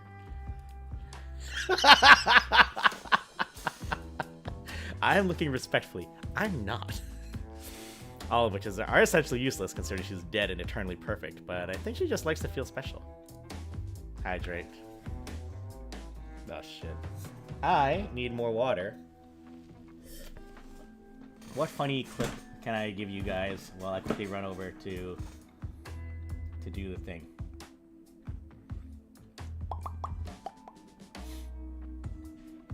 Alright, I'll tell you what. I'm gonna quickly refill my water because I've apparently run out of that. Go fig. If you guys are new to the channel or don't really know what we are up to, I'm of course just one of 5 members of this channel. We're the Daring Player Squad. Everyone moved to Victoria except for us. Anyways, I will play the 4. I should give you that the 5-year compilation. This is what I made last year. I gotta make another one pretty soon.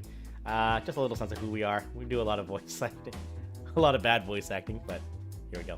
Be right back. You know what? Maybe a good time to run an ad too. Ah, an ad already happened. Whatever. I'll be right back. Snap! Internet funny boy, what up? And announcement, we are at 1,000 followers.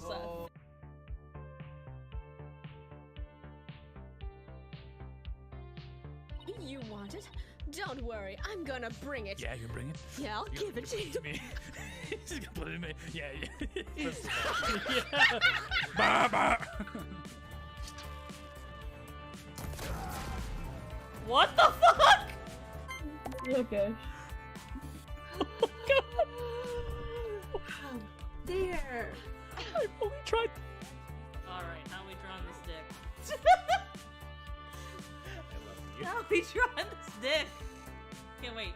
No, wolves. So many walls. Oh, we got a raid. He's on it! Come on, get on there! Get on there, you bitch! Yes! Let it burn! Let that motherfucker burn! Ah, low battery? What do you mean? No! I have an entire game to still go through!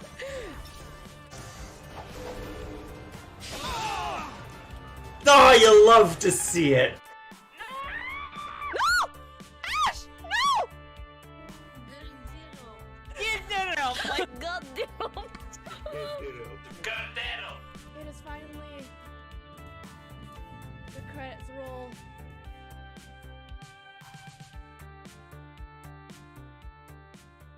Plushies. Fucking Gardero, but it's killed me every time. Anyways, the water kettle was all empty because we used it first, so we're gonna drink bubbly because it's 0 calorie and I'm old now.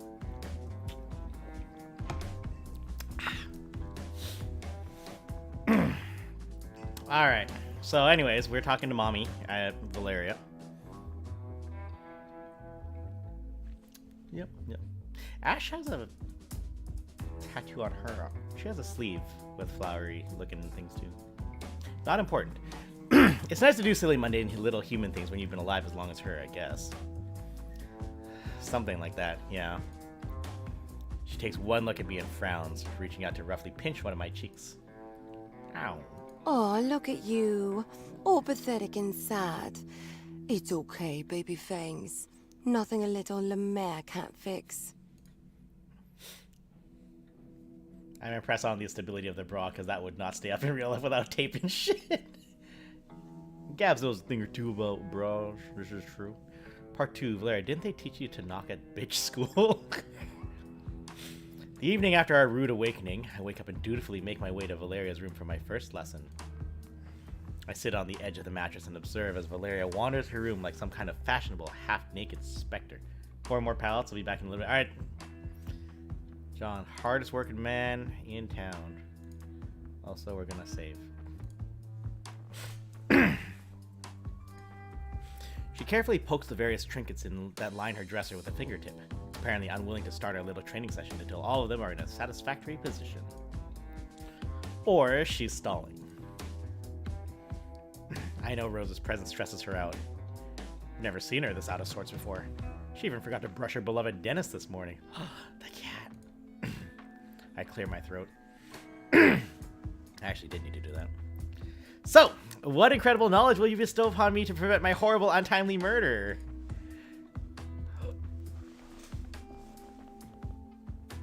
This is a new outfit. And... Okay. Everyone give thanks to this character artist. Who's the character artist? James getting cosplay ideas. Who's character artist? Sprites and key art. Josephine Chang. Is it Josephine Chang? I believe so. Yes. Or Zara H. And Duan, CG artist. No, CG artist, right? CG artist? Is this sprites and key art or CG artist, guys? Help me. Which one is characters?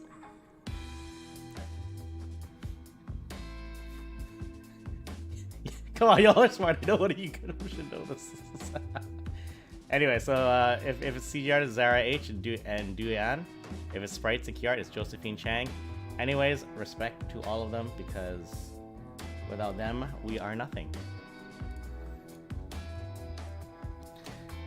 Valeria snaps out of her little routine and turns, fixing me with a narrow stare. I'm the first one to give you this council-mandated silly little life lesson, correct? I nod quickly and she sighs, pinching the bridge of her nose between her forefinger and thumb with a pained expression. Ilya's just going to end up talking about killing and fucking. Laurel, damned if I know what philosophical bullshit they all ramble on about. So what you're saying is that you're my only hope. She grins wickedly. See, you're already learning. I'm just that good of a teacher. Now. Valeria saunters over to stand directly in front of me where I still sit not so patiently on her bed. Are you aware that I've never, ever been caught out by a single human? That I am the fucking master of subtlety and evasion?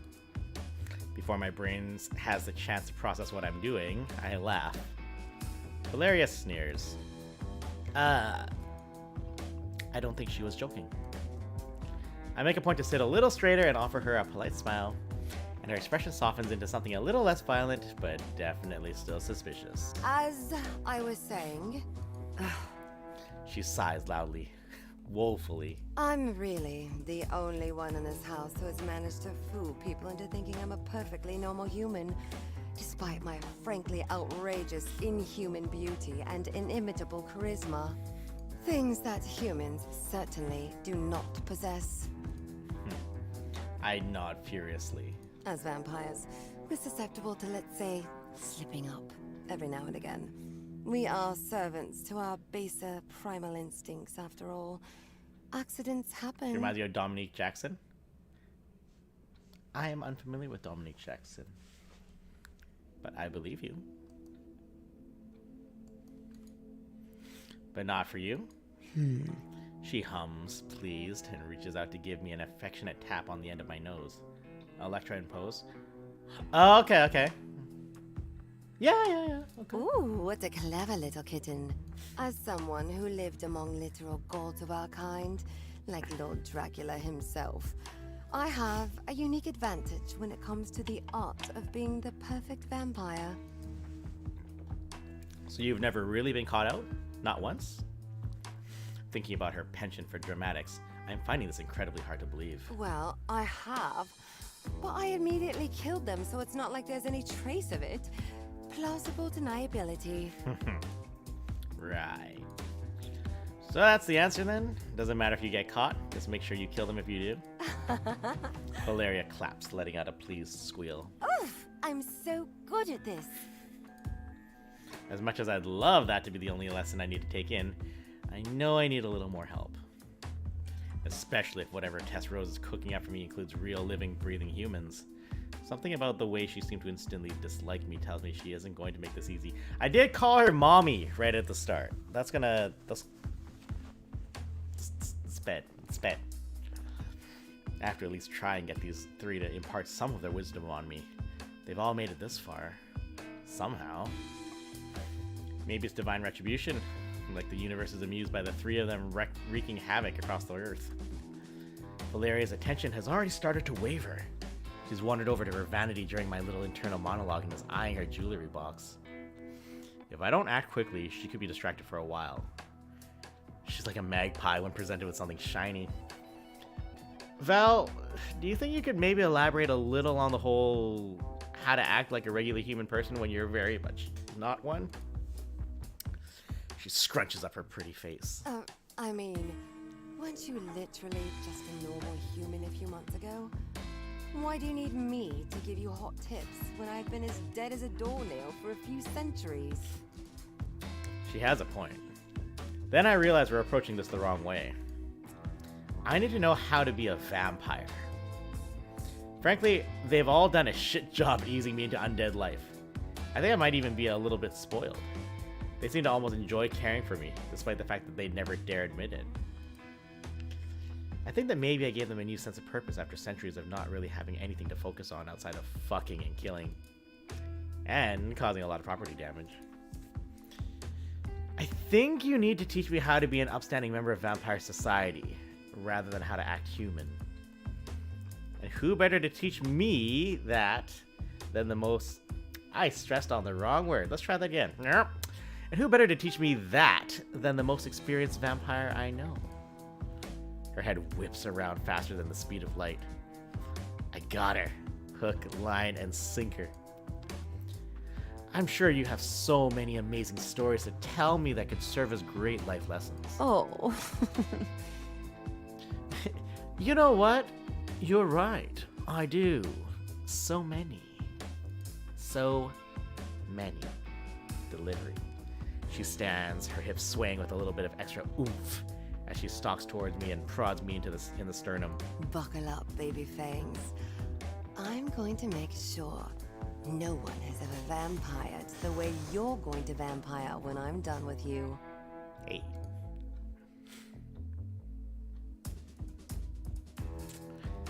What time is it? Any kids in chat right now? Nope, just my 4 favorite peoples. Lots of few other. Wait a fucking minute. Not all my favorite peoples. Lots of favorite. Just do it. That sounds like a sex thing. Hey. Are you propositioning me? Is that what's happening here? That sounded extremely sexual. Your mind is a dark, depraved place. People knew what they were getting into. But then Valeria pauses and tilts her head back and forth like the question actually needs to be carefully considered. Something seems to click and she begins to carefully walk her delicate fingers up the center of my chest. She reaches my jugular where the scar left by her teeth lies. My whole body thrums with anticipation. I'm not hearing a no. As my sire, whenever she so much as looks at the evidence of my turning, it's like an instant raging vampire boner. A voner, if you will. Fuck off. I'm not gonna be able to read any of this with a straight face, y'all. Taking hold of my chin, she offers me a wolfish grin. Hungry, kitten? I watch one of her brows climb towards her hairline. A suggestive expression if I've ever seen one. I swallow loudly. I know exactly what kind of meal she's offering. Maybe we should focus. Absolutely. Yes. In fact, I feel like this might be vital to the furthering of my education. Valeria presses her thumb against my top lip, tugging it up and poking at one of my fangs. They're sensitive. Feels like all the nerve endings have been set into light. She leans in nice and close. Our noses brush, and I feel my whole body shudder from the top of my head to the tips of my toes. Everything is cold in death, but just one look from Valeria can still chill me to the marrow. A bone-deep ache that won't disappear until she lets me have her. Lesson 1. Wayward! You came at a good time! I'm talking really close to the microphone. Master. Yes? Oh, hi. This is very horny. Yeah, you'd like this one.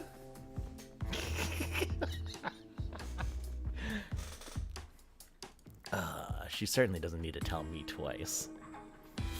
I slip off the mattress and my knees hit the floor so hard I know I would bruise if I was still human. Valeria takes my place on the edge of the bed and she looks down at me with unknowable, heavy-lidded eyes. The curl of her lip is heinously unashamed and mischievous as she parts her legs. Shit. She's not wearing underwear. Good boy.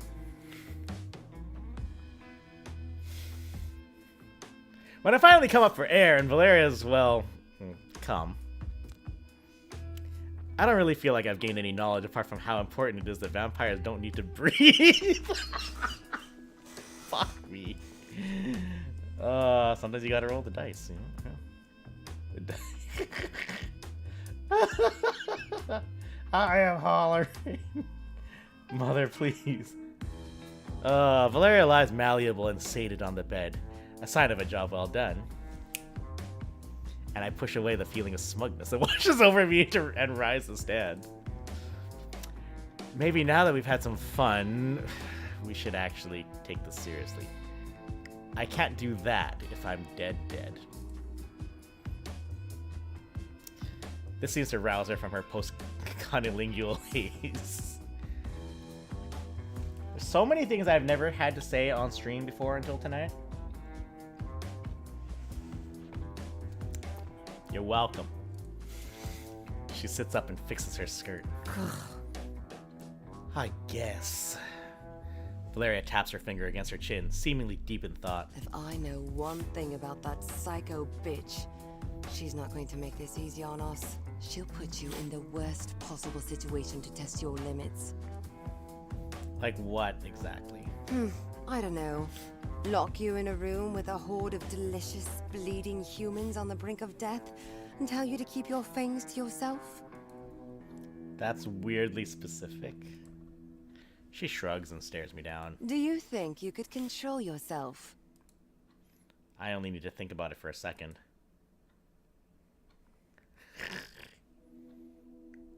That's hubris. It's like coward save.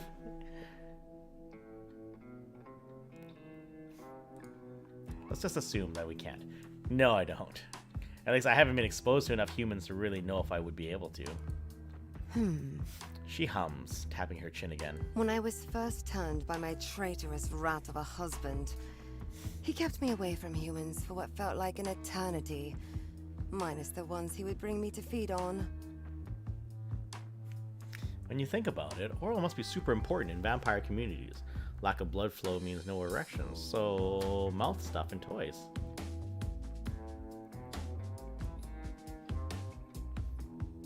Like, you're not wrong. I mean, well, some things to think about when you're writing your vampire fix, get y'all. Just straps your best friend. Convenient. I struggled to control myself when we finally ventured out into society.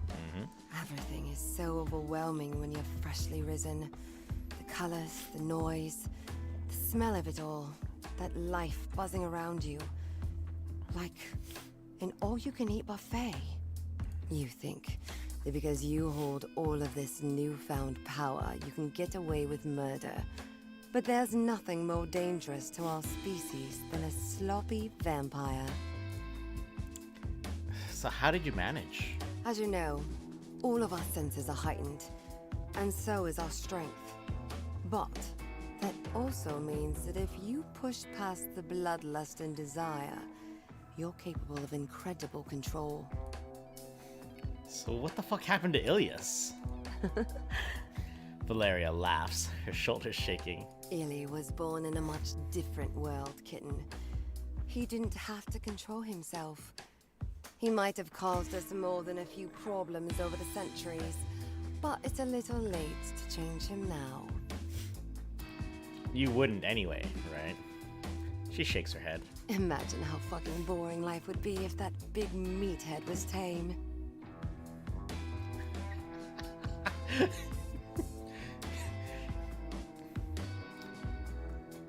Now's a good time to remind everyone that this channel is always very friendly and welcoming to our friend lesbians in the chat. Y'all are great. He keeps things spicy. Plus, Laurel and I are quite adept at cleanup operations. We look fucking hot in rubber gloves, I'll have you know. John, there it is! Trying to clean up afterwards. And look fucking hot in your rubber gloves as you do it. Whose idea was it to combine vampires and sexual frustration in a game? Because it's genius. Anna, are you here to field that? Rubber gloves with the Crisco? I would like to see this. Play your cards right and you might get lucky, baby fangs. We're never too far away from Illy snapping and doing something heinous. Is Anna still here? Maybe. Just as I'm about to respond to her, the door swings open and Rose stands there in all of her glory. At first glance, she's small and unassuming. But much like Valeria, she still manages to have a suffocating presence. This is where they're just to see James blush. Am I actually blushing? I'm not blushing, am I? Am I blushing? There's something larger than life about her that almost makes you recoil in submission. Ugh. A little? Okay. Valeria makes a weird noise I don't think I've heard from her before. A mix between a growl and a hiss. Her expression is vaguely murderous. Did they forget to teach you how to knock at bitch school? Whoa. Whoa! Rose doesn't flinch at Valeria's shitty and frankly kind of disappointing insult. Yeah. Does she have a tattoo that says daddy? I think she's got a tattoo that says daddy. Oh, don't be like that, Petal. I know you're positively thrilled to see me. She steps inside the room, clipboard firmly fixed to her hand, and takes in her surroundings. Valeria's hands are curled into fists at her side as Rose stalks around her bedroom, watching her with very thinly veiled rage. Rose lets out a pleased hum when she finds Val's beloved handcuffs on her bedside table, turning to us with a sly smile. Nice to see you haven't changed. Good old predictable Valeria.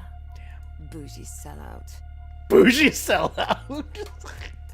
Valeria mutters something that sounds a lot like bougie sellout under her breath as Rose straightens up, staring down at her clipboard with a raised brow. She must be entering business mode. Now, what are you two up to here? Just unlocked my jaw. Give me a break here. Yeah, it'd be like that. Now, what are you doing? Working hard, I hope. Oh yes, Valeria was just giving me a lesson in oral communication.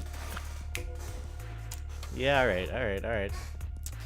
Rose purses her lips, scribbling away on her notepad while Valeria stifles her laughter. I see. Communication is definitely an essential factor in bonding with your clanmates.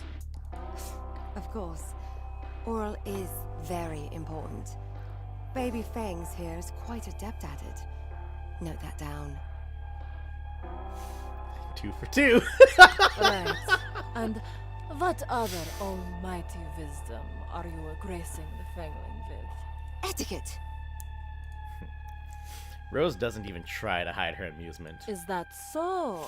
And since when do you have any knowledge about that? Brutal. She clicks her pen and waits while Val buzzes with annoyance. I'm once again sensing some tension. Don't be such a bitter old crone, Tatiana. Tatiana? Excuse me? Rose's upper lip twitches. If humans had hackles, hers would be standing at full attention. Didn't I once have to teach you how to dress appropriately?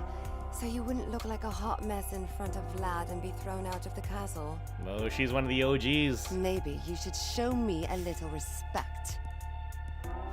So there's history here. The deep, centuries-long kind. Also, are they going to fight? I would pay to see that. Now, let's not make this personal, Petal. I was just teasing. Valeria looks hard and cold and perfect, simmering with a blistering vengeance that could burn everything in sight. Even her sex faces all look like she's on the verge of murder, so maybe I'm misreading the vibe, but... Both is good. I feel like I need some popcorn. Watching two hotties fight is my post-kick the bucket list. Is on my post-kick the bucket list. Maybe you should just get back to concentrating on saving the Fangling. Just pretend I'm not even here. She clicks her pen again and poises it above the page. Her expression is still sour, and I can tell she's trying really hard to remain unaffected by Val's dig. Valeria can obviously detect this too. I know that the biggest mistake Rose made was provoking her. Like poking a lioness that's guarding a fresh carcass with a big stick. Pretending won't be a problem. Come here. Well, kid. okay.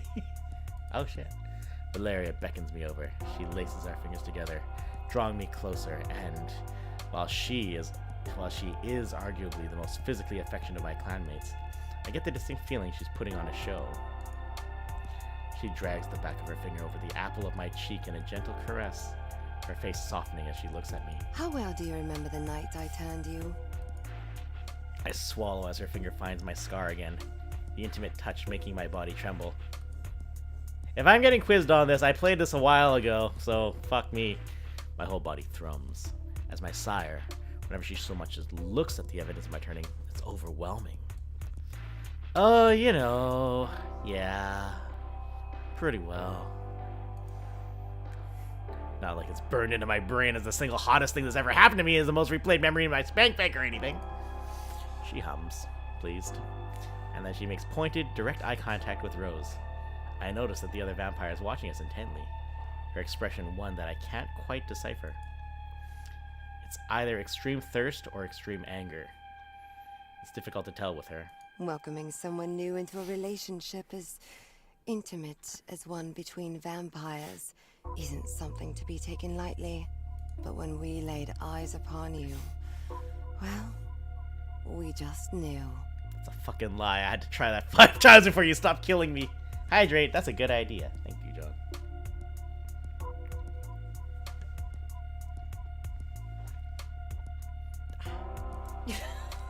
I try to refute that fact, but Valeria giggles and quickly clamps her hand over my mouth. Love at first sight, right? I nod slowly as best I can and mumble against her palm. Mm-hmm. I can vaguely hear Rose scribbling away on her clipboard at an almost frantic pace, and when I cast her another glance, her lips are pursed like she's just sucked on a particularly sour lemon. It would appear that Valeria has hit some kind of nerve. Oh, we're just so lucky. A happy little family. Valeria's voice is edging on manic, and I'm really not sure how Rose isn't seeing right through her weirdness. I widen my eyes at her in question, considering I still can't fucking talk, and she responds with a vaguely threatening look that conveys a distinct feeling of shut the fuck up. Val leans in and starts nuzzling at the curve of my jaw, making strange little noises. It's then that I hear a loud clatter and both of our heads snap around to see Rose scrambling to pick up her dropped clipboard. Oh? Weird. Right, well, you seem to have this all under control, Valeria. She straightens up, regaining her lost composure, and suddenly she seems far less intimidating. I'll be around to observe your session with Ilias tomorrow. She smooths her hand over the front of her perfectly ironed skirt, nods once, and then awkwardly slips out the door. The second the door is closed... Bzzz. The door is closed, and Valeria slumps against me and finally frees my mouth. Oh, thank fuck. I was worried she'd never leave. Her left eye twitches quite intensely. So... that happened. What sounds like lawn equipment? Oh, right now? In the middle of fucking... like 11 p.m., 12 a.m.? Weirdos. Or are you talking over here? Ah! I see where you're getting at. You're funny, John.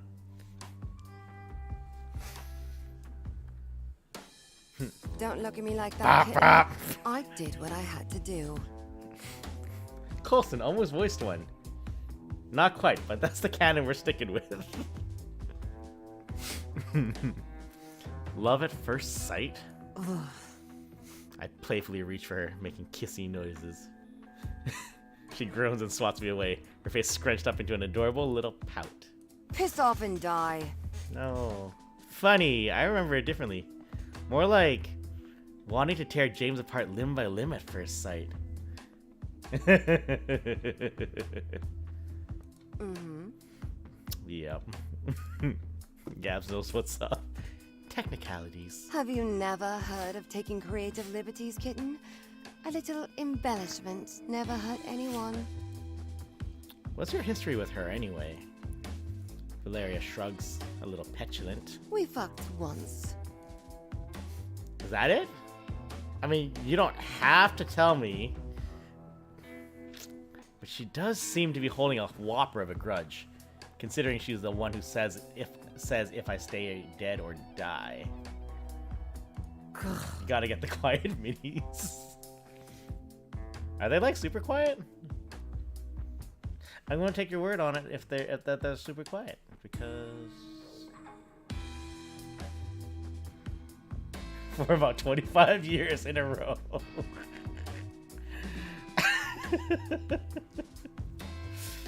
Oh, Lottie. She huffs pathetically, stomping her foot like she does when she's not getting her way. Then she pouts at me, her eyes all big and shiny, but I stare her down. Okay, fine. It was more like we fucked a few hundred times over centuries and across multiple continents. Oh, John, there you go. Depends on which one you get. Yeah, fair. It's about the individual item. It's not like a blanket statement you can make. Yeah, that's fair. See? That wasn't so hard. She sighs, admitting defeat. Then she gets that look. 3 for 3. The one where I know she's about to launch into one of her unending story spirals. You know, we actually had a pretty great orgy with Dracula and his wives once. A real puss fest. Vlad really knows how to pick his women, let me tell you. It was a little puss fest. Rose went by Tatiana Barbanegra back then. Dreadful name, I know. Anyway, she was a hot mess. Quite tragic, really. She used to mix patterns and wear drop waists. Damn. That's a read. I gasped, feigning outrage like I have a clue what the fuck that means. That was practically social suicide if you want to be accepted into the high society circles in Romania back then. That's so funny. And then this other time we did body shots off the Jersey Devil. Blood, of course. Oh, Jersey Devil. Oh yeah, that was definitely the detail I was curious about when you said that. Yeah. We invited Alucard, shit got weird, and a whole bunch of people online got really upset and uncomfortable about it. And it was hilarious. She smiles and shakes her head, clearly having a grand time reminiscing. Oh, that guy knows how to party. He really gets around, you know? The wings help, obviously, but there's really a... 1 hour later.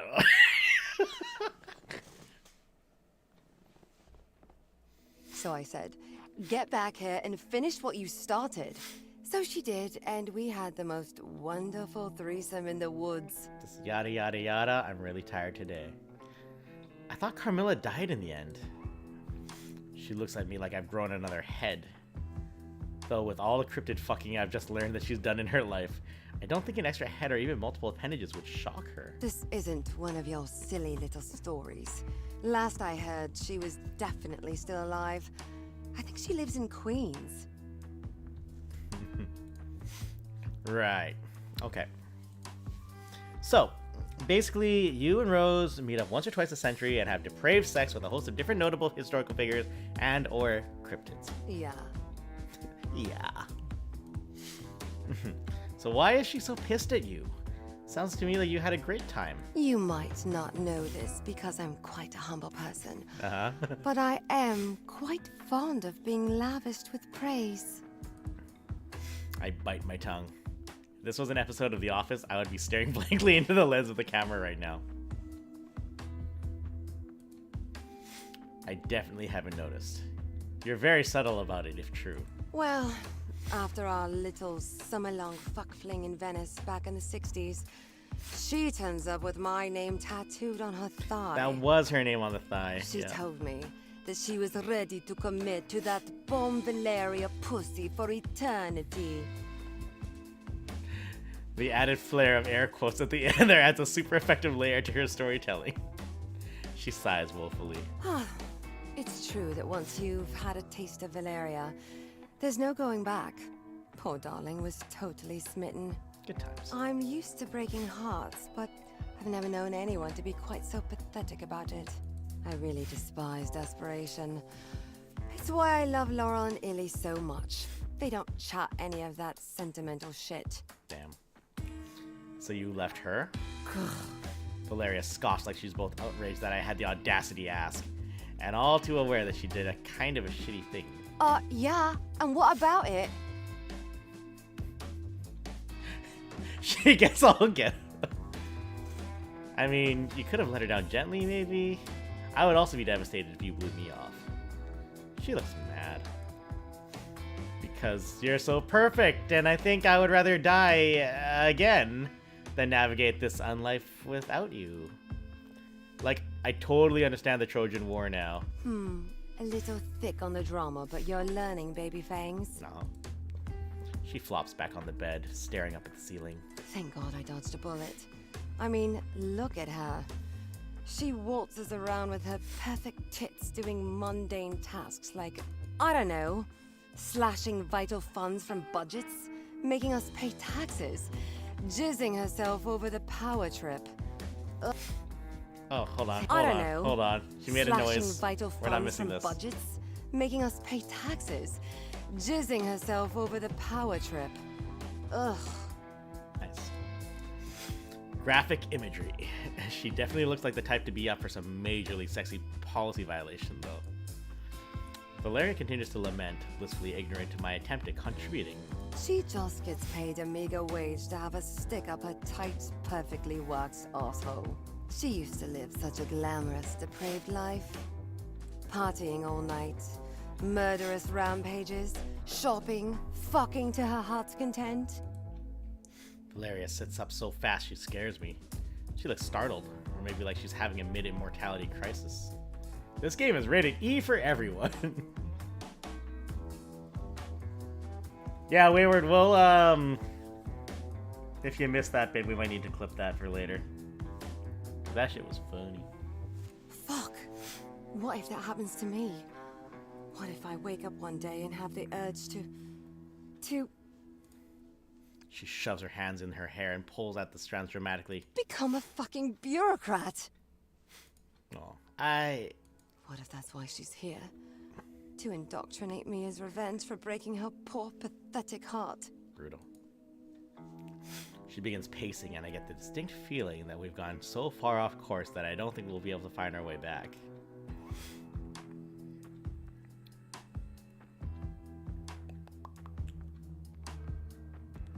Okay. This is objectively not true.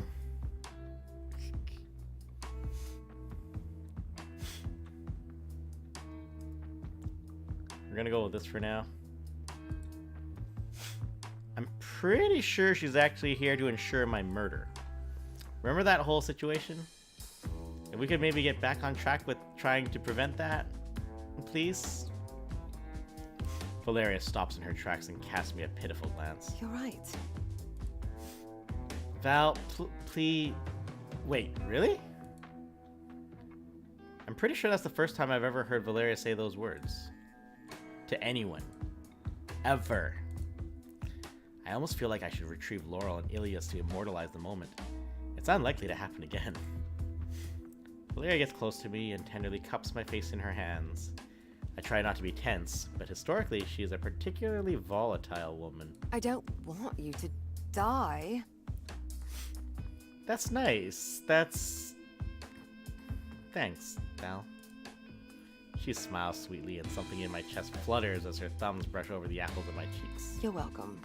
I mean, who else would do the dishes when Illy lets them pile up, or feed Dennis when I can't be bothered? Well, you three could, but... She covers my mouth with a firm finger, shaking her head, her sweet smile turning almost eerily patronizing. No. Then she's pinching my cheeks hard enough that it would hurt really badly if I wasn't indestructible. But it still twinges. What did we do to deserve you? A silly human stumbling into our den like a disoriented little deer, primed and ready for the taking. Damn. She steps closer and I instinctively rest my hands on her hips, feeling the solid curves underneath my fingertips. I give her a squeeze and she preens, tilting her head as she leans in. Not many survive us. We won't let you go quite so easily. Okay? Okay. She finally bridges the infinitesimal gap remaining between us, sinking her fingers into my hair and pulling as she kisses me deeply. Oh shit. It's rough and fast and dirty, but she still manages to make it sensual. She pulls away and pats me on the head. Everything is going to be just fine. Funny. Because I still have this, like, heavy, foreboding feeling in my stomach. And my organs don't even function anymore. I rub my tummy for dramatic effect. Is it a vampire thing? Hunger? Am I horny? No. What is it? Valeria hums, tapping a finger against her chin like she's deep in thought when she definitely isn't. Then she grins, raising that same finger in the air like she just had a eureka moment. Those deadly pearly whites glisten threateningly in the low light of the room. Oh, bread! I sigh. Yeah, that'll be it.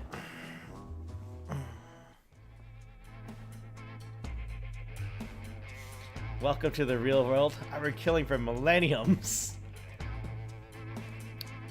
Well, this is gonna be wacky. Fucking sword. Away go, lads.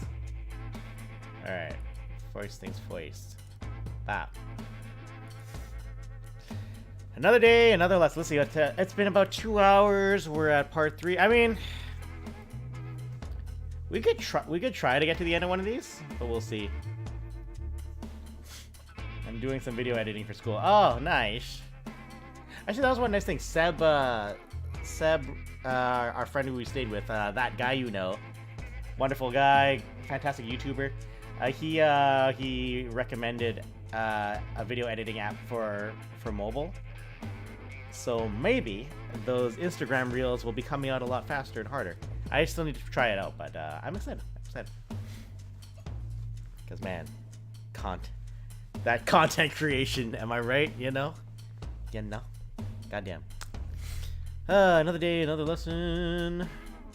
I'm out. Alright, Cruz. Have a good night. If you're at Fan Expo for more than Saturday, I'll see you then. Otherwise, yeah. Alright, good night, man. Alright, another day, another lesson. After Valeria's insightful but wholly useless training session yesterday, it's time for part 2 of my Vampirism for Dummies crash course. When I get to Ilias's room, he closes the door behind us without nearly taking it off the hinges. For once. Something's definitely up with him.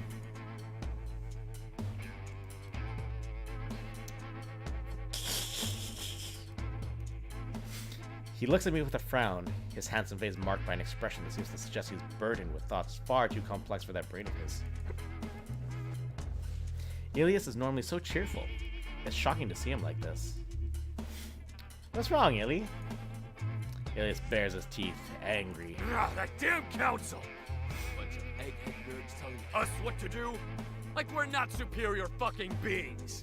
Those guys became vampires, same as us, and instead of sucking blood and fucking forever, they decided to make a club where they tell other, cooler, hotter, smarter, more muscular vampires what to do! Bullshit! Cheer him up. Tell him to focus. Alright. We will tell him to focus. This is content for you guys to try out when you play it yourself. Hey, I get that you're pissed off, but my unlife is on the line here. Could you focus, please? Oh, his himbo is up to 11. Absolutely. Ilias pouts at my gentle reprimand. There really is nothing but a soft caramel core at the center of this massive murder, man. I get that. My huge complicated brain can know more than one thing at once, you know. I am actually going to crack that just a little bit more. Oh, no, that's it. The music slightly down a little more.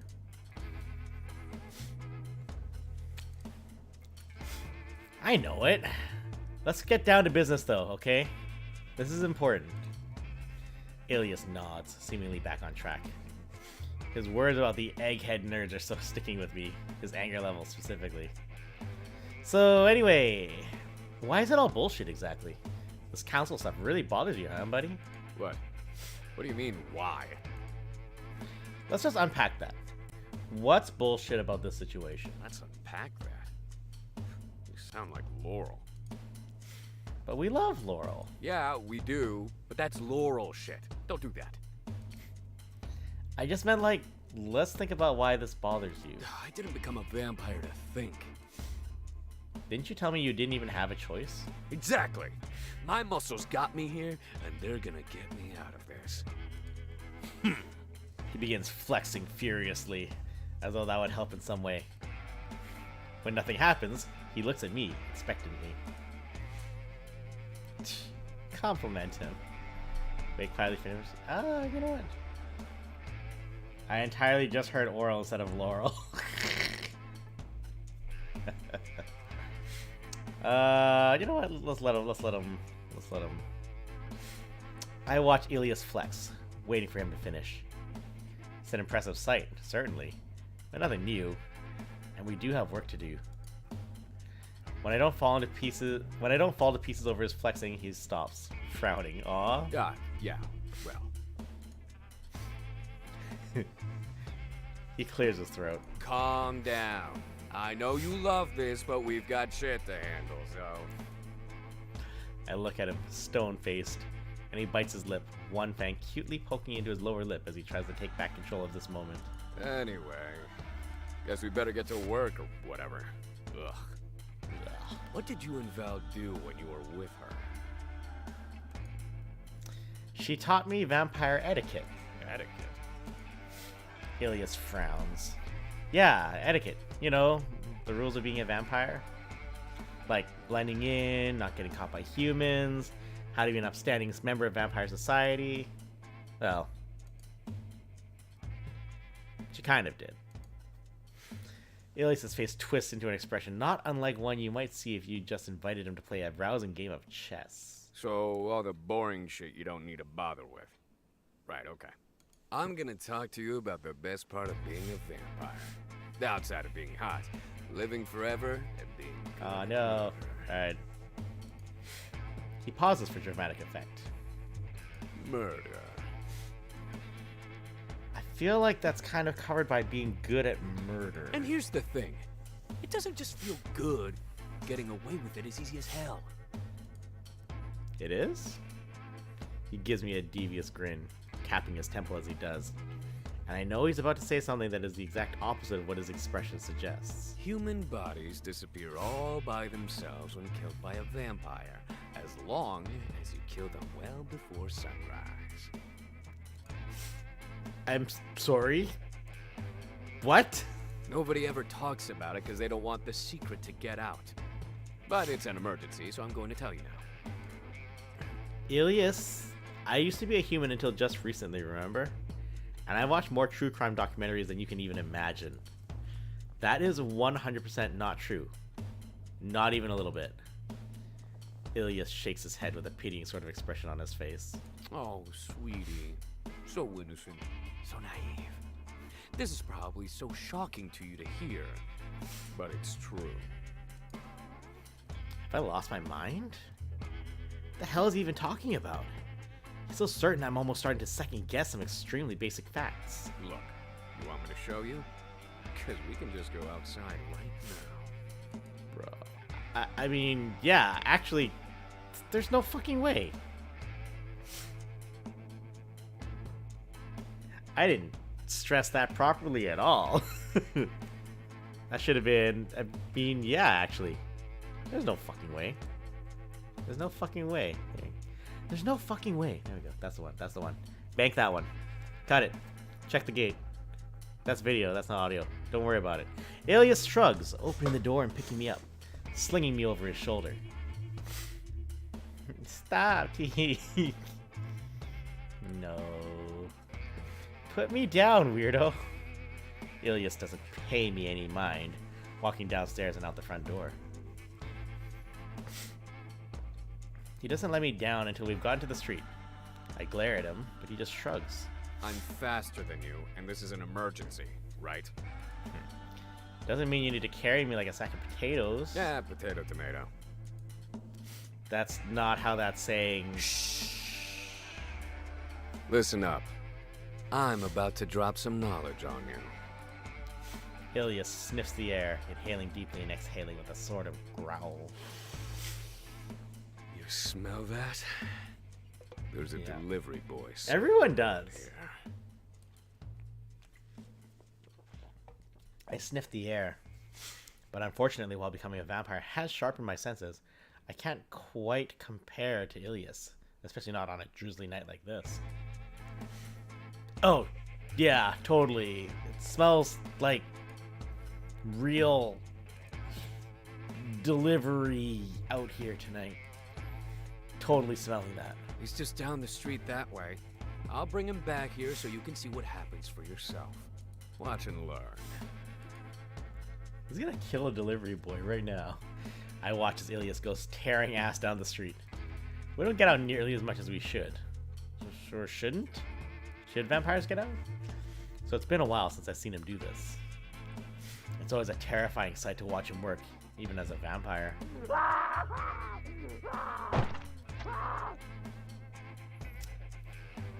Some horrified screams and particularly grisly sounds later, Ilias returns, covered in blood with a mostly intact fresh corpse. Rest in pieces, delivery boy. Okay, so like, I was totally gonna save you some, but my hunter instincts took over, and this guy's about as dry as Val's pussy in a Valley Mart.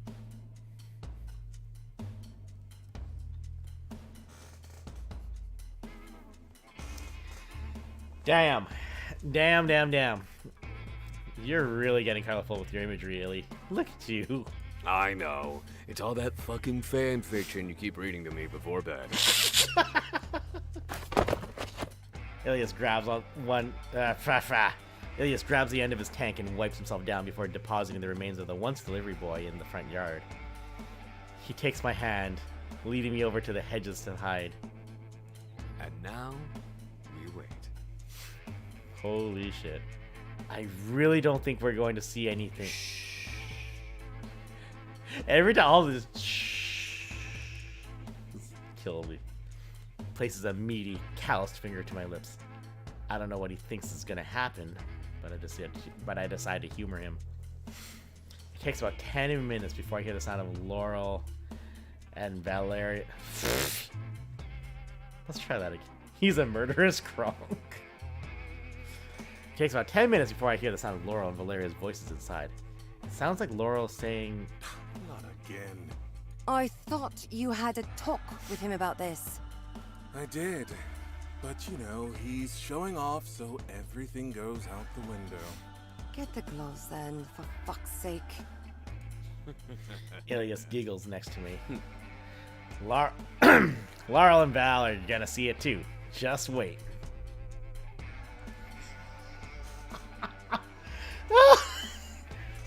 That's amazing. A few minutes later, Laurel and Val emerge from the house, both garbed in what seem to be pink marigold gloves, carrying buckets and some strange tools. I'm gonna go with the cleanup crew. Yeah. Bodies disappear every time if you just leave them out. No, these two fuckers are cleaning up. Val huffs and slings the body around her neck like a fur stole and takes it around the back of the house, while Laurel gets to work clearing the area of any gore. Ilias' jaw drops as he watches. What the fuck? Oh, honey. These two must have been cleaning up after him for centuries and he's only just found out. Illy, I'm sorry. This must be a shock to you.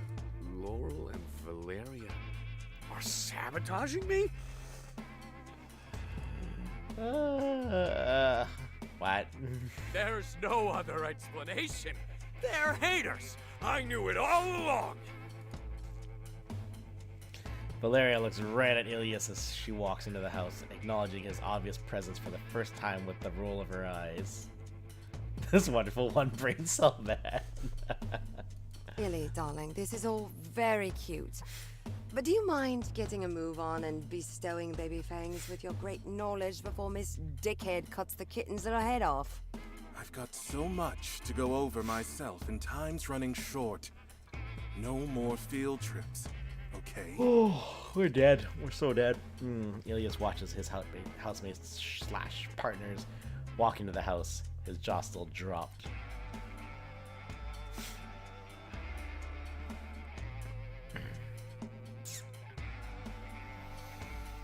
I'm gonna die. They've been babying you way too long. Welcome to the real world. Welcome to the real world. I've been killing for millenniums. Did I hear James scream? I don't think so. I think it's millennia. I think you're millennia. He's gonna kill me. No. He wouldn't kill me. I'm dead though. Alias walks back inside with the air of a child whose ball has just been lost over the neighbor's fence. Oh, is it ads time? Oh shit, it's ads time. Alright. We'll chill for a hot second. Hi. Welcome to the real Millenniums.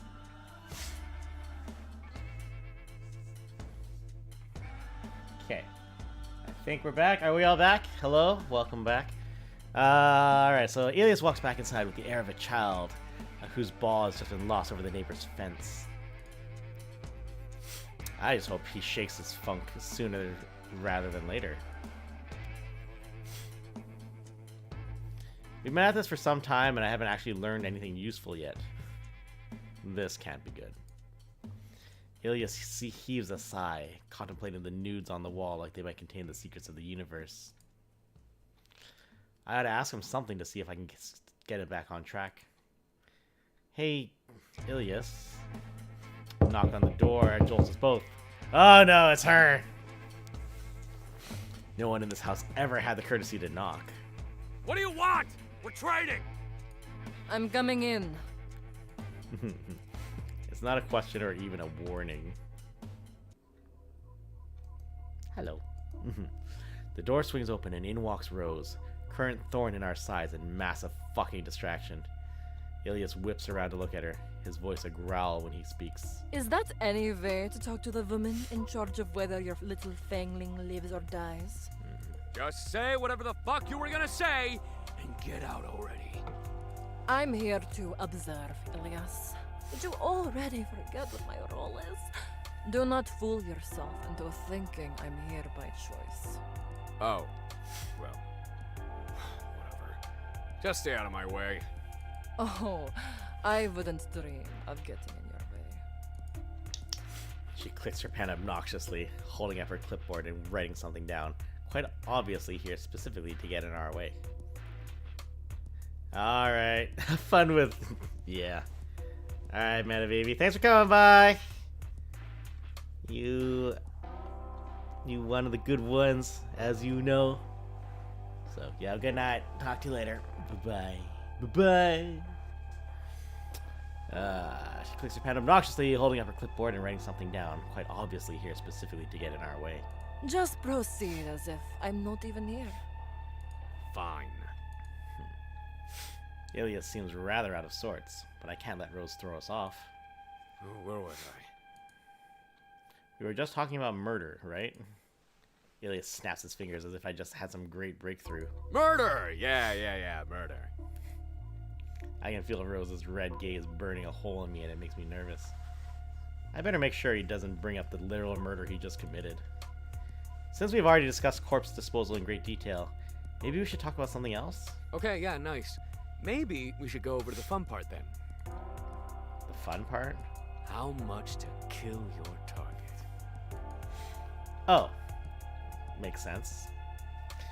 I chance a glance at Rose, who's busy writing something down on that damn clipboard. Now, a badass stone-cold killer like me is capable of all kinds of killing.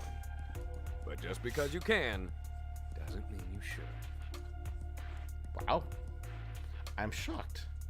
Is Ilias talking about restraint? A quality that I've literally never seen him display? Right. So, I'm gonna give you a little demonstration. Just need someone to practice on. He looks around the room, his gaze flitting back and forth between me and Rose.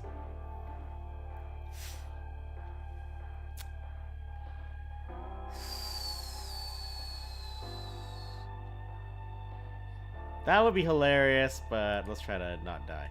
I blurt the words out so swiftly and loudly I almost startle myself. Me! Do it on me! Rose gives me a look that sends a chill down my spine. I do my best not to think much of it. Ilias walks up to me and places a hand on my shoulder as he speaks. All right. So when you're feeding, it's real easy to get all horny for blood and just go at it anywhere. But that's rookie shit. Yeah, sure, if you bite a human anywhere, they'll bleed, but blood comes out of you faster in different places. Don't ask me why, but it does. Bruh. And you know how fear and desire makes your blood taste better? Well, where it comes from and how old it is changes that too. I definitely misread the point of that prompt. Alright. Let's roll with it. Sure. We've all got our own tastes. Val likes different blood than me. I like different blood from than Laurel. You're still figuring your shit out. Most vampires go for the neck because it's a classic kill. Easy. He tilts my head to the side, and I feel his fangs grazing my neck. Despite Ilias no longer being a threat to me, it's still difficult not to feel a bit nervous when I feel his fangs on me like this. Perhaps it's Rose's baleful gaze, or perhaps my humanity has left me recently enough that I still remember what it's like to feel like prey. You bite down right here, and the blood comes out quick and easy and fresh. But that shit's boring. A hunter like me needs more than that. A click from Rose's pen and some furious writing. Shit. I don't exactly know the rules of vampiring, but I have a bad feeling Ilya is about to range into dangerous territory. I should see if I can help him steer out of it. Now the real mess comes from here. Ilya sinks down to his knees, grabbing my knee in one meaty hand and turning it out. His touch is instructive and clinical, and oddly respectful. He pokes a spot in the middle of my thigh. That makes sense. There's a little bit in here where if you bite, it can kill any human in a minute. I look over at Rose and I get the feeling she's torn between writing things down and enjoying Ilias' thirst for murder. You tease your prey a little before they die, you get all that good horny seasoning in their blood. Tell them to tell you how fucking hot you are. Oh my god. They love that shit. You get them to call you daddy before they go, and I guarantee you that blood will taste better than anything. Except for fear blood. I remember the last time I had a kill like that. Fuck. I look over at Rose and I get the feeling she's torn between writing things down and enjoying Ilias' thirst for murder. That's gonna be her response. His response every time. I clear my throat loudly, and luckily it's enough to shake him from his fantasy. He lifts his head back off my thigh. Yeah. Anyway, like I said before, you bite them right here, and they'll be dead in a minute. I see Rose pursing her lips there in the background. If I have this right, Ilias is supposed to be teaching me how to kill humans with minimal mess and therefore minimal chance of getting caught.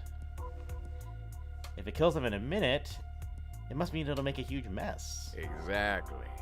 And messy kills.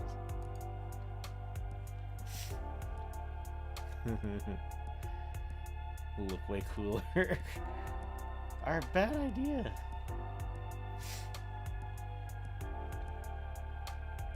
Me and my human sensibilities will say this one.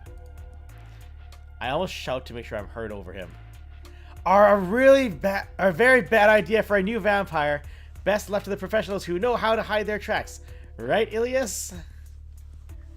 Ilias frowns at me, and I can see the gears turning in his brain. Rose waits expectantly with her pen, and I'm praying to whatever god might be listening at this moment that he understands. Yeah, totally all that shit you just said.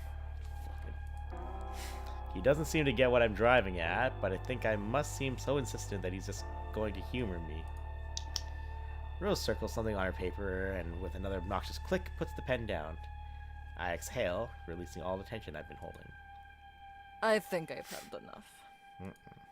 She gives us a searing glare, and despite being a vampire now, I have that familiar old feeling like I'm about to be someone's lunch. See you soon, Fangling.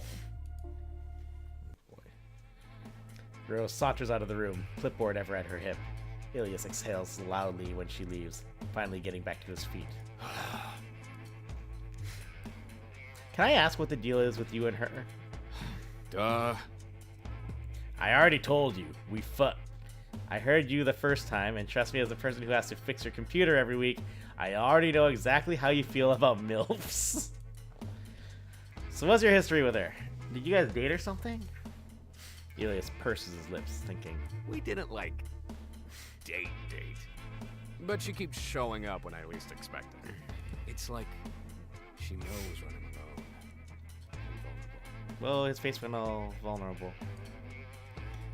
It's difficult to imagine this hulking murder beast vampire vulnerable in any way.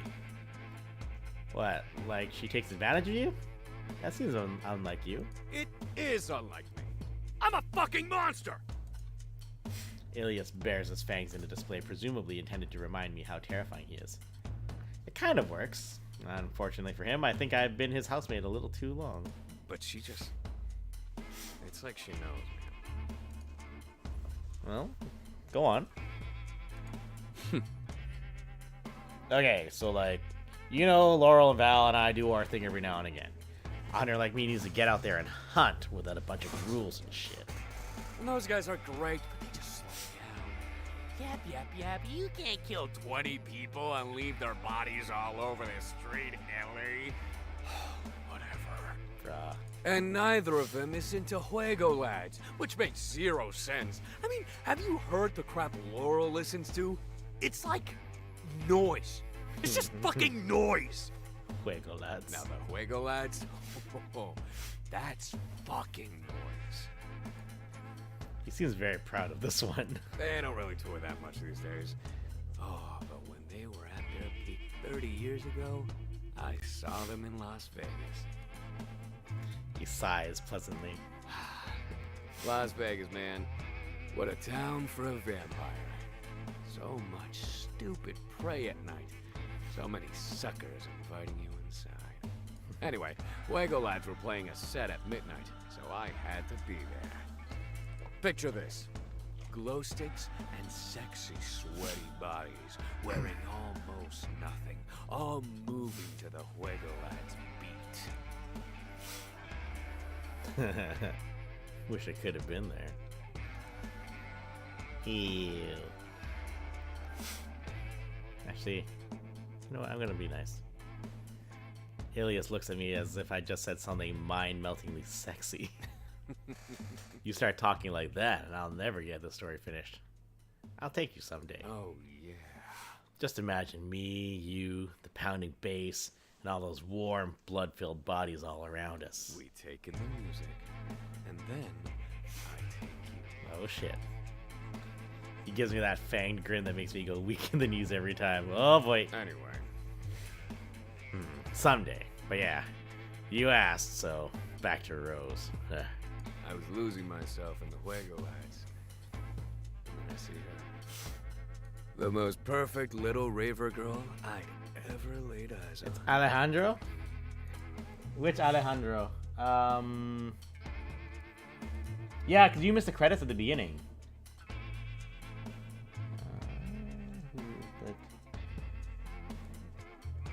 I remember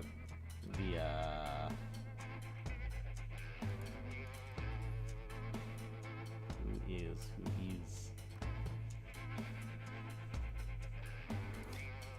I forget. I'd have to check it, but I think that sounds right. The most perfect little raver girl I ever laid eyes on. Well, girl isn't right. Raver MILF, more like.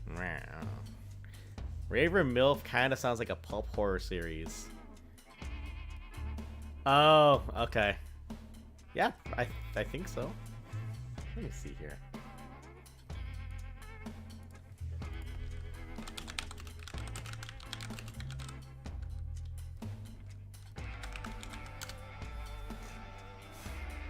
Oh, yeah, Alejandro Saab, right? Saab? Alejandro Saab? Yeah, cool. I should tell Ash later. Raver MILF kind of sounds like a pulp horror series. Raver MILFs from Mars. Ilias frowns at me, both confused and annoyed. Oh no. Laurel would have thought that was funny. Laurel's voice comes through the wall. Or is it in my mind? Even after all these months, I'm not always certain. Anyway. She just makes her way to me, slow and sexy, pushing people over with the kind of strength only someone like us could have. Yes. But I knew that she was one of us even without all that. So many hearts beating so fast around us. But hers was still. She told me her name was Candy Rave. Spelled it and everything. He slips into what I assume is his impression of Rose. That's Candy with an I and Rave with 2 Y's. Why did she spell her name? Ilias shrugs. I told her she could have skipped all that and just let those phenomenal titties do the talking. Rah. So she slapped me. Ilias grins. Oh, yeah. And then we made out and I fucked her right there in the crowd. Jesus. It was one of the hottest things I've ever done. And I've done some truly fucked up shit with some hot people. But she got weird after, man. She kept trying to ask me what was next, and I was like, babe, chill. So that's her story. She wanted actual relationships with everyone, and no one wanted to do that. Interesting. Interesting. I mean, I banged her another 10 times before I left Vegas, obviously. But she just kept asking all this weird shit. He frowns. Like stuff about if I had any partners, was I sure I didn't have any partners, where did I live, that kind of shit. Or she was trying to hunt down Valeria. Ooh. Commitment is the true monster. Weren't you with Laurel and Valeria back then? Ilias shrugs. I mean, yeah. But they know what happens at Juego, lads. Stays at Juego, lads. I don't give a shit if I fuck other people. I just didn't want to tell her. She was making it weird. Laurel and Val and I weren't really looking to add anyone new back then. Yeah, we're kind of a fun surprise. We didn't really know shit was missing before we met you. Ah, well that's nice. But we ain't exactly falling all over ourselves to add anyone else into this whole sexy thing we have going on here. Candy Rave, or whatever she was calling herself back then, was hot as shit. Legoland? It's You gotta come with a little more than that if you want to be a part of all of this. It's the fake Eurobeat band that he's into, the Juego Lads. The Juego Lads. I mean, shit. Everyone in this house is hot. I'm the hottest, obviously. But Laurel and Val are too. It doesn't exactly make you special around here. What about me? Duh. Duh, but you weren't part of the gang back then. Did you just say you saw her other times too? Hell yeah. Oh yeah, loads of times. Juego Lads was just the hottest. It's funny though. She's not even the only blonde MILF with a pussy hunter tattoo that I've banged. What? Juggalo Lads? Oh, how many were there? There's always one at every concert I go through. Ilias, you're dumb as fuck. It was her every single fucking time, you idiot.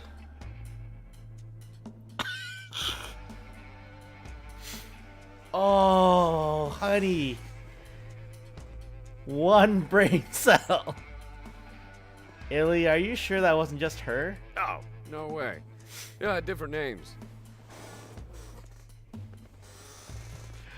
There was Candy Rave, Blood Hardcore, MILF Extravaganza, Bahonkarella Von Bobos. Did they all have Daddy and crossed out Valeria tattoos on their thighs? Ilias's brow furrows. Yes. Yeah, actually. Oh, Illy. Wild, huh? Valeria's a real hit with blonde milk.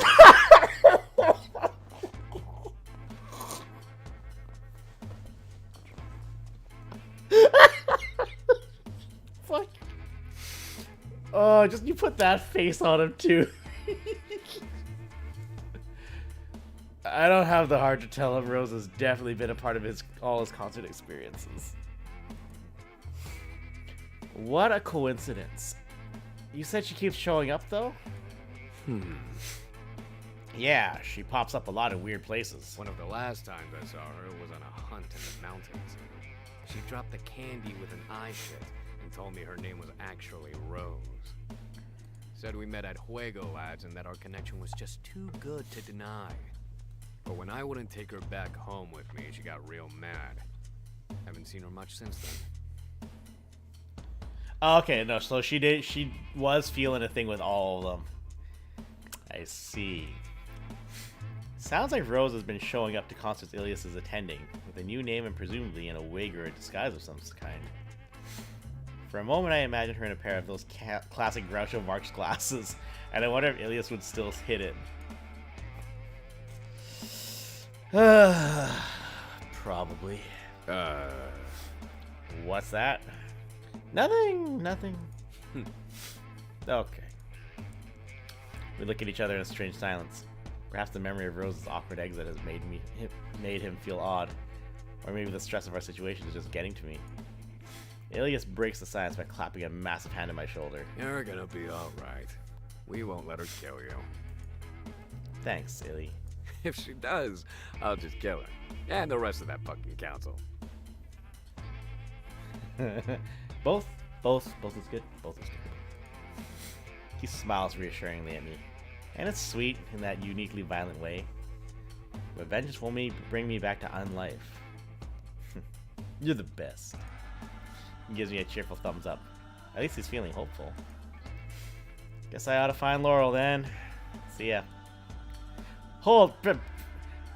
He had the eye sparkles. What the fuck? That's funny.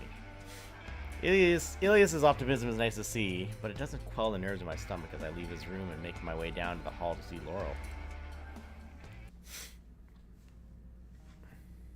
It's not a crime to have a terrible sense of humor, is it? How you guys feeling? You still feeling okay? Should we go for another round, or should we leave it for now?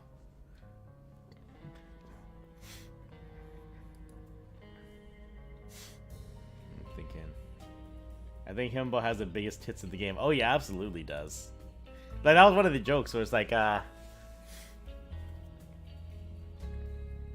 think he was talking about either Valeria or Rose, and he commented the best tits in the room except after mine. You like Laurel's room? Yeah. All right, we better go say hi to Laurel, otherwise Gabs is will not have closure here. I don't often find Laurel hunched at his desk. His fingers are steepled in thought. Yeah, you're all done, John? Alright. Alright. Okay, we'll do...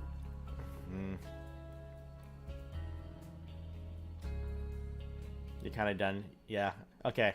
Alright, tell you what. We will... This is more or less at the... Like, I think... I'm kind of feeling like this is going to end up being like a 5-parter, so we'll have 2 parts to do. So just, shorter parts. When can we come back to this? I'm actually closing for the next couple days, so I might not be able to... Ah, no, Brendan! No! Everyone, of course, Mr. Brandon, a grand friend of the channel, finally got on as we talked about giving up for the night.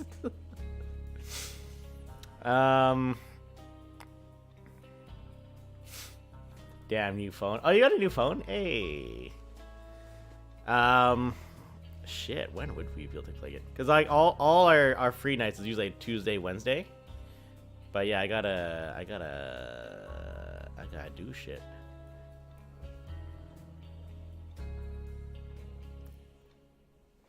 Maybe potentially Thursday night. Maybe we could do that. I'm sorry, Matt. But no, we're losing our crew. All the East Coast people already had to fuck off. So I'll see when I can get in on this. I'll see when we might be able to come back to get closure. Otherwise, maybe I'll just play it again on next week or something. But if we do that, here, while we think about this, let me switch. Excuse me. Where's the intermission? There you are. Boom. Yeah. You lost your Twitter? Oh no. Did something fucky happen?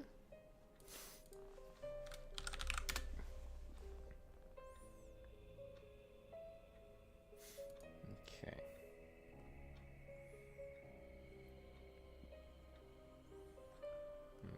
Okay. I'm just checking. I'm mostly just looking ahead to see what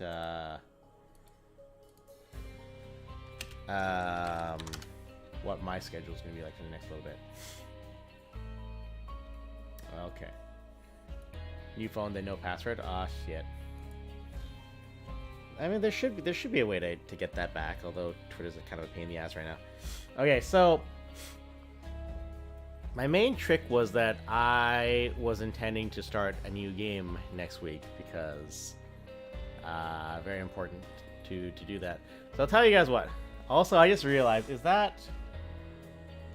I thought it sounded like funny. Okay. We will find time at some point. Next week, if I am back to my regularly scheduled shits. Oh god, it's con on Monday too. This is gonna be tricky, guys. Okay, we're gonna figure this shit out though. We're gonna... Con... Actually, yeah, what time does Con end on? Fan Expo Vancouver. That's not how you spell that at all. Alright, Fan Expo HQ.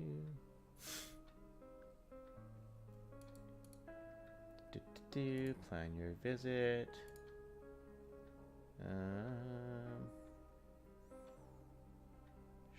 Guess about us. No. Schedule. Okay, so Fan Expo on Monday. Yeah. So okay, so it ends at 5. So I do need some time to. I reasonably need to help clean up. That's the least I can do. Let me check a Star Wars schedule. Yeah. So I might be able to squeeze in an after con stream on Monday. That said, we have a new game that we really need to play, so I'm pretty sure we'll play that instead of this. So next week, maybe on the Wednesday or so, we'll conclude this. Maybe we'll just try to jump in for a short stream at some point, like maybe on the Wednesday night or something. Wednesday night might be pretty doable, I think. So I might try to do that.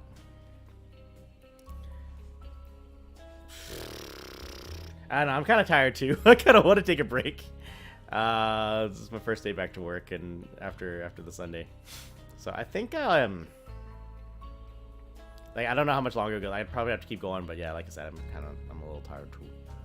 So we will come back to this game. Otherwise, as I said, first bite. Oh, fuck it! Jesus! Fuck! I don't know! It's dark! Fucking dark! Oh shit! Oh god, you're killing yourself! I had a browser over my OBS, so that completely caught me off guard. Oh no, you have commercial. Let me see if I can. Is there a button that I can take that back? Oh goddamn! Goddamn! Ad starts right now. Okay, it is what it is. Actually, I'm gonna... There's a button to hold off on an ad, isn't there?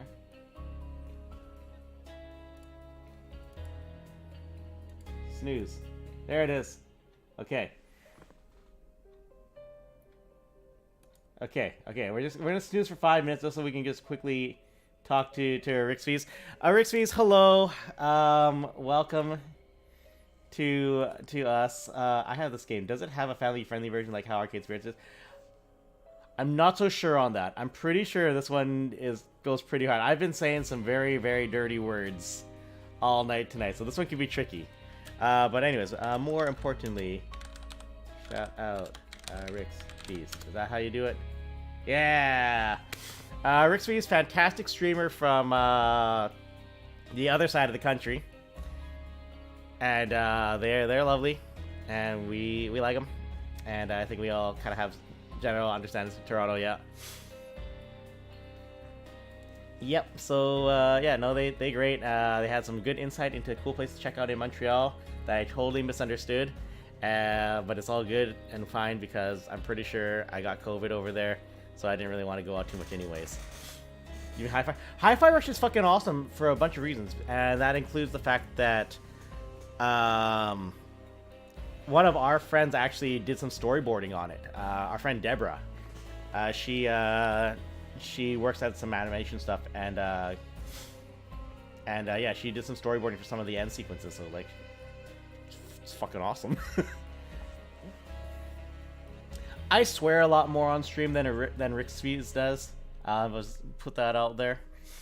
Yeah, I think Hi-Fi's good. We really should be streaming it on our side too. We really should. Because we gotta support the friends. Anyway, so y'all came over. I was literally just thinking about shutting down for the night, but I guess we should go for a little bit longer to respect. All right, guys, we're gonna go one more. We're gonna go one more chapter. We'll do one more chapter. Like I said, my name's James. We're the Daring Player Squad. 5 people from Vancouver, Victoria, who play games. Our schedule's kind of hilarious sometimes, but we will see what we can do. Brandon, are you still here? Brandon is still here. I'm losing a little bit of everyone else, so we're gonna try to hit this quick and ruthlessly. You're gonna skedaddle still. All right, that's fair. Well, you know where to find the rest of it. We'll be on YouTube and all that with the archive. So I will do one more, and then at some point, I will probably try to just wrap it up quickly at some point. Maybe you know what? I might be able to finish it off on the Monday before. We just got raided, so I'm obligated to play video games some more. So we'll get back into this. Anyway, so like I said, Holiday Monday, yeah.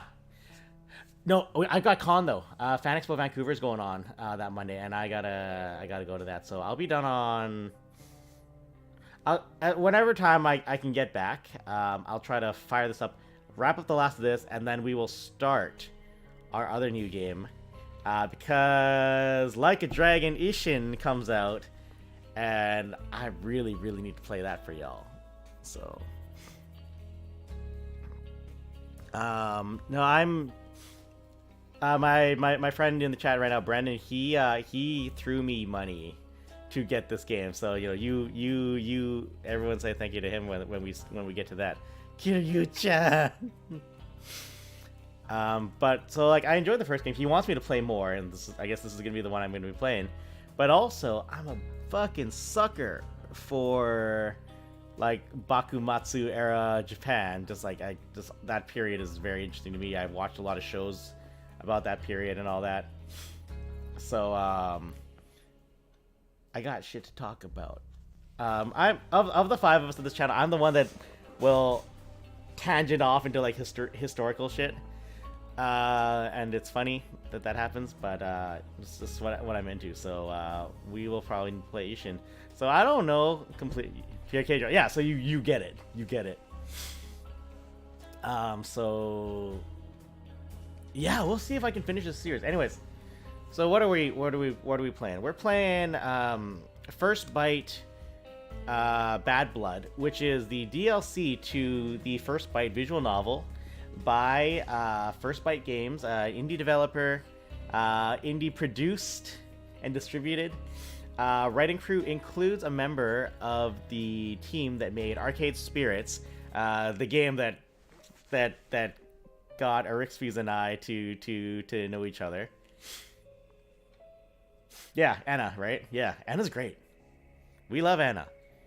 Especially when we know to answer Anna's emails. Anna's great. Yeah, Peachy Anna.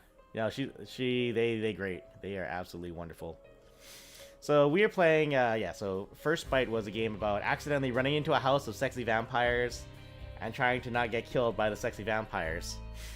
Bad Blood, we have now been turned into a reasonably sexy vampire as well. Except now, because we missed emails, we are in trouble. And apparently they broke a lot of rules, like they made us into a vampire without proper authorization and clearance to do so, because bureaucracy and stuff. So now we've got a lady in the house that wants to see if I have been properly trained in being a positive member of Vampire Society, or is she gonna kill us? So, authorization and clearance. So we are. These three knuckleheads are trying to train me into being a good vampire, and so far, I'm pretty sure I'm a dead man. So we've already spoken to Valeria, who turned what a bunch of Arixia, you need to see this guy. Look at this on the subject of Chads. Look at this guy. He is a mount of a man. He has one brain cell. But yeah. So so far it's not been looking good. The actual vampire that turned me, we did things that they only do on AO3. This guy, we didn't quite do that, but now we got the third person, and we'll see if we can not die. So I will play one more round with you guys, because you were so nice to raid us, and I appreciate that. This is, of course, live them t-shirts. This is, of course, a sponsored stream for that same reason. So again, thank you to First Bite Games. So I hope I'm doing this channel. Hope I'm doing this game. I haven't failed yet. It seems like it's all gonna end up at the last bit on whether I live or die. So I was expecting. I died a lot more in the first one. You die so much in the first one. Just dead end. But this one hasn't happened yet. But we'll see. Maybe it's a long play. So we'll see what happens. Anyways, Chapter 4. Laurel. I talked a lot. Now I have to read and talk. Okay, one more chapter for you guys. I don't often find Laurel hunched at his desk, his fingers steepled in thought. Come to think of it, I don't think I've ever found them like this during the entire 6 months I've been living here.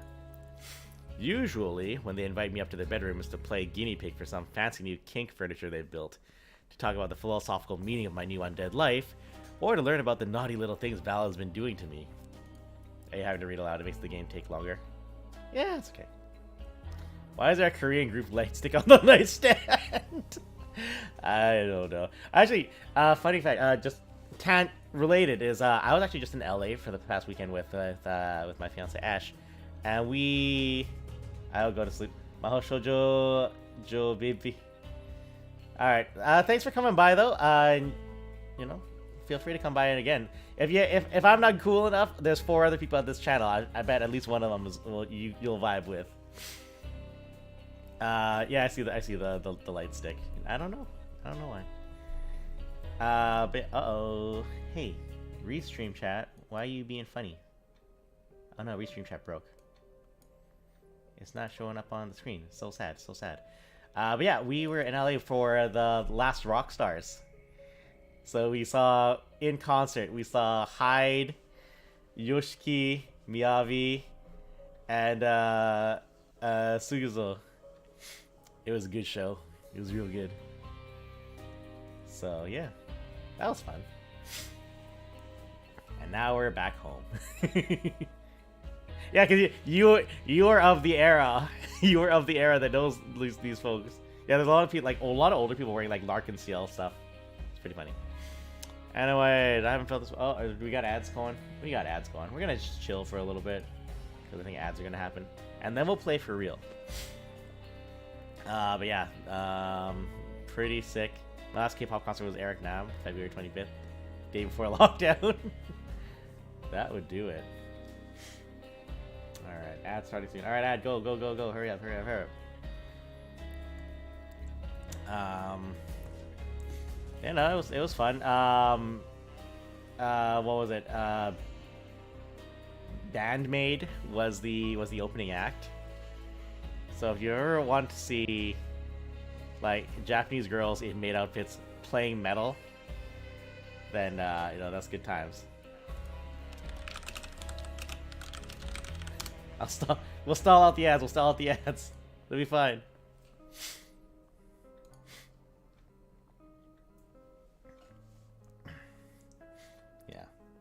But yeah, so Bandmaid was the opening act, and then The Last Rockstars was amazing.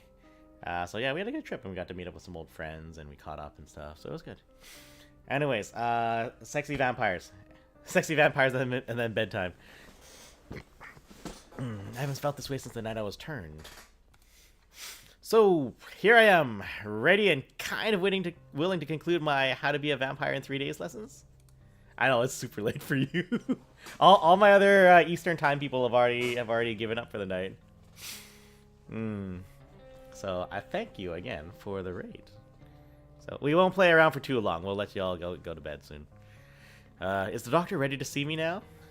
That snaps Laurel out of their serious contemplation.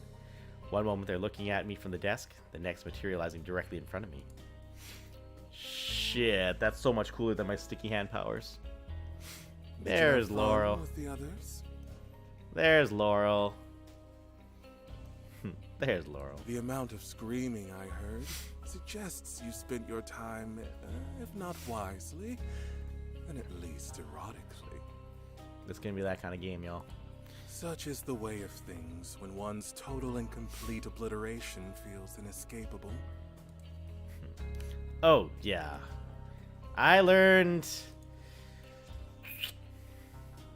Illy taught me how to suck at body disposal. Illy taught me how to be a mess eater. Val taught me that lying is cool. Val taught me that Rose is kind of whipped.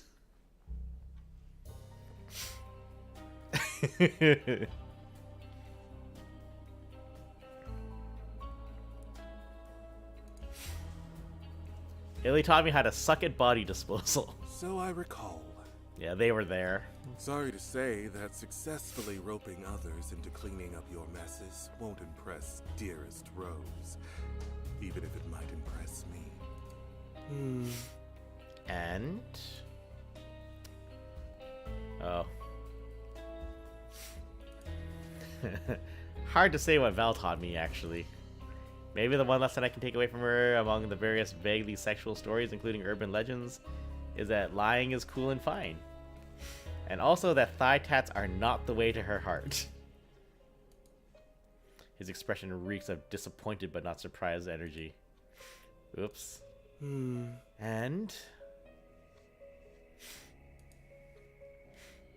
I know she still holds the fate of my fragile little life in her hands, but Rose seems a little less scary to me now. I mean, she's kind of whipped, right? Can you blame her? And... Okay, so we're gonna tell everything. Illy taught me how to be a messy eater. Did he now? Share with the class. Well... I learned how to bite the shit out of a tasty human thigh for maximum bloody goodness. Laurel gazes back at me, visibly unimpressed. He taught you how to find the femoral artery. Yeah. It was cool as fuck. Yes, I can see that on your face. We can commiserate about Illy's impressive ability to distract from a life-changing task after I teach you what needs to be taught to keep dearest Rose from signing off on your evisceration. Anything else? When Rose shows up, you're gonna have a good time. Nope. I see. Well. There's a pause as he takes in a deep breath. The sigh he exhales is one of obvious disdain. That was all quite useless, wasn't it? I scratch at my throat and exhale a profound sigh. I'm gonna die, huh? There. Not if I have anything to do about it. Stay put. Where else am I gonna go? Downstairs to make small talk with the vampire who wants to see me turn to ash? While Laurel crosses their bedroom to retrieve whatever book or diagram I'll have to study up my vampire secret street smarts, I just sort of stand there, trying my best not to fidget or sigh too loudly. This sucks, but there's no use in complaining to my cool roomie about it. What I don't expect to see, when Laurel throws down their closet doors, is a human bound up by layers and layers of thick nautical rope, the kind I've only seen used in crime movies and Jaws. Which is to say, not the lush purple kind I've seen them use on both Ilya and Val while I watch. A strip of gray duct tape slapped into place over his mouth keeps Laurel's victim totally silent as they lift their prize up from the hard wooden floor in a casual show of inhuman strength. Here we are. Laurel carries the poor guy over to the edge of the bed, plops him down on the foot of the mattress to face me, then rips the duct tape clean off the victim's mouth none too gently. Even I flinch at the roughness shown. Weirdly, the guy remains totally silent, looking almost empty but for the set of unnaturally wide eyes. I did some shopping of my own while you were busy playing captive audience for the others. He must have really done something to piss you off, huh? Let's just say he's deserving of the world of pain coming to him. Damn. I can't stop staring at the bewitched guy in front of me. Some part of him has got to be butt-nuts terrified beneath the eerie calm. Unluckily for him, the deer in the headlights Unluckily for him, the deer in headlights look taps into my newfound bloodlust, triggering my hunger. I've nearly got a mouthful of saliva to swallow in seconds after my heightened senses hone in on his central nervous system. Whoa! His heart's beating so fast. That's because I haven't sampled the goods yet. I gasp, my bottom lip quivering with a tidal wave of emotion suddenly welling up inside of me. Is this like a last meal to help me cheer up? Here I am, worrying about not making it out of this mess alive, and here all my vampire homies are trying their hardest to console me. Laurel, so touching. Focus. This is not a gift.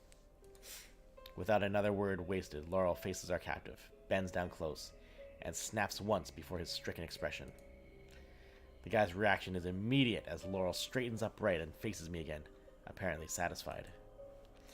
I watch in total fascination as confusion swims to the surface of our hostage's glassy eyes, life returning to his pinched mouth in the form of a tentative quiver. This is a learning tool. The sudden, explosively blood-curdling scream that desperately claws itself from the depths of our captive's throat makes me jump high enough to collide with the ceiling. And stay there as the yelling continues. It's not a conscious thing I decide to do. I'd love to be back on my feet rather than stuck staring down at the chaotic scene unfolding below. But the length of my spine and the backs of my splayed legs and arms have other ideas about how and where I should be right now. It's like my body suddenly decided to become a magnet drawn to the ceiling, and I'm helpless to reverse polarity this shit. Again. Calm down from there. Apparently we can stick to walls is our vampire power, and that makes us sad. Pure reflex is what got me up here, but I'm starting to understand that reflex alone won't get me out of this bind. I have to figure out how to control this. Yeah, that was the joke we were making. He was like, am I like man spider now? Great idea. Hard to wrap my head around how to do that with all the screaming for dear life happening at the moment. Laurel shrugs, unbothered. Then order him to be quiet. Okay.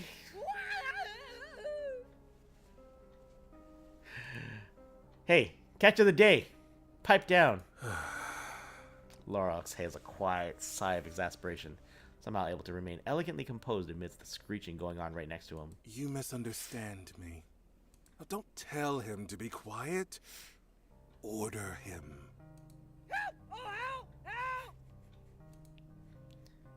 I can do that? What happened to our favorite little vampire expert? Have we let you slam one spiked blood cocktail too many? I keep telling Illy and Val we're spoiling you far too much. I hate it when they talk to me like that. Hey, I got this! Yes, you do. Laurel spreads their arms wide and steps aside, as if they don't want to get in the way of my vampire charms. I'm going to take that as a compliment and a vote of confidence in my emerging abilities. If there's anyone in this house capable of inflicting a scary amount of vampiric-friendly fire, it's probably Laurel. I may be able to read and influence minds to a complex degree, but your everyday basic temporary mind control's part of the vampire package deal. It's a wonder Laurel hasn't lost her patience at the guy's hysterical cries for help. I'm at the end of my rope myself. Now, show me what you can do. Right. Like I said, I got this. Here goes nothing. Hey, you be quiet. You there. Cease your screaming at once. Bro, shut your pie hole already. This feels like the best way to do it, but also this just sounds funny. Bro, shut your pie hole already. Surprise, surprise. Nothing happens. The guy keeps screaming, Laurel keeps frowning, and I keep sticking to the ceiling. Great. Just as I open my mouth to apologize, a familiarly scary voice floats into the mix, adding a sort of threatening je ne sais quoi to the oral chaos. Hey, French. Does anyone know the meaning of beauty restaurant here? Anyone at all? So there's Rose. She has comical things tattooed on her collarbone. Yeah. How am I meant to get a wink of shut-eye with all of this racket? Ah, dearest Rose. I was starting to wonder if you'd forgotten about me. My walking sword of Damocles switches her hips to further into Laurel's bedroom. Switches. Switches. Switches. Okay. Looking on the verge of a coy giggle, red lips curved with a hint of pleasure in a way that feels like a ransom in the making.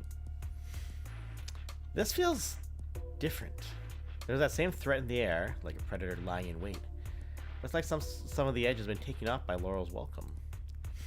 Not exactly defanging her, more like sanding her claws into rounded nails more capable of raising welts than drawing blood in the space of a handful of seconds. Never you, Laurel.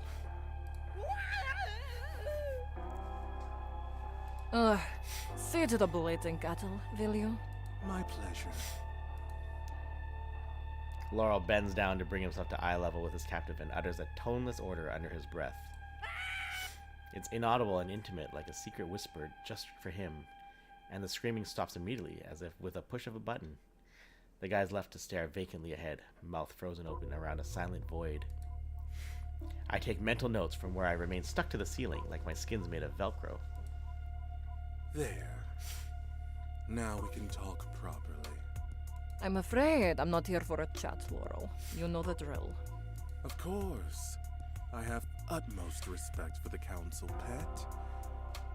But don't think you've gotten away with making me feel left out. After all we've shared, you choose to go to Elias and Valeria first. And I'm not meant to be insulted. The little red pout Rose pulls for them reminds me of the face I used to make whenever I needed to get out of a good scolding. Seeing her looking at Laurel like that makes for a shocking discovery. But maybe not a bad one. I was expecting them to share a sordid past, but not this kind. Then again, it's Laurel. If there's anything that should surprise me, is that I can still be surprised by new things I learn about them. You done, Brandon? Okay, you go to bed, Brandon. We're gonna do the same in a second. Yes. Good night, man. Take it easy. We'll play Ishin next week. It'll be great. Good night, man. It hasn't been 10 years yet. You asked for another 10. I'm a good... Oh, shit. I know a hasty save when I see one. Yeah, no, I'm sticking around. We're gonna finish this act properly. This act. The word is act. I know a hasty save when I see one. She adjusts the clipboard in her hands, and at first I'm confused as to what's got her second guessing her words. Then she swivels her head up at me with a scowl, and I realize I'm the answer. Unlike some people, I never go back on my word. Whoa. I doubt that, but keep quiet. Laurel doesn't need me to defend their honor, and I really don't need to draw any more attention to myself. I'm kind of drowning in scrutiny. If nobody comes looking for me until 100 years from now, it'll be way too soon. Goodness, I've forgotten myself. Where has my mind gone? Seeing you again has had something of a dizzying effect on me, Rose. I think it really has been too long. Ever the sweet talker. You never change. I think you like that about me. No? My consistency. Rose giggles. She catches herself with a quick adjustment of her clipboard, a snooty air of forced gravitas swiftly returning. Weren't you gracing this wastrel of yours with the information necessary to be welcomed into polite society? I will remind you that I'm here to observe, not to interrupt. Laurel smiles. At this angle I can see just about everything, but the meaningful gaze passed between them isn't anything I can unpack from up here. You're right. Time to return to the task at hand.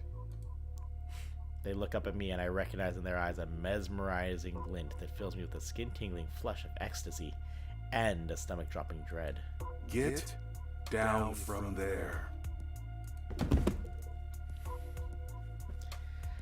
I don't know how I do it, or if I'm even the one doing it at all, but I drop like a sack of potatoes not a second later and land on the balls of my feet. A few more seconds of teetering on unsteady soles, and then I carefully stand upright, hands spread out for balance. Holy shit! Well done. You should be proud of yourself. Should I? For a moment I felt a fog in my mind that was foreign, like a quarter tucked into a coin slot to make me come alive. But it's gone now. Smoke dissipated with a wave of a hand. Laurel doesn't use their powers on me unless I explicitly ask them to, or if there's an emergency. There go my nerves again, triggered by this time by the fact that Laurel's passing their order off as my free will in front of Rose. If I don't get my ability under control by the time Rose makes her assessment, she's totally going to kill me. I choke out a nervous laugh.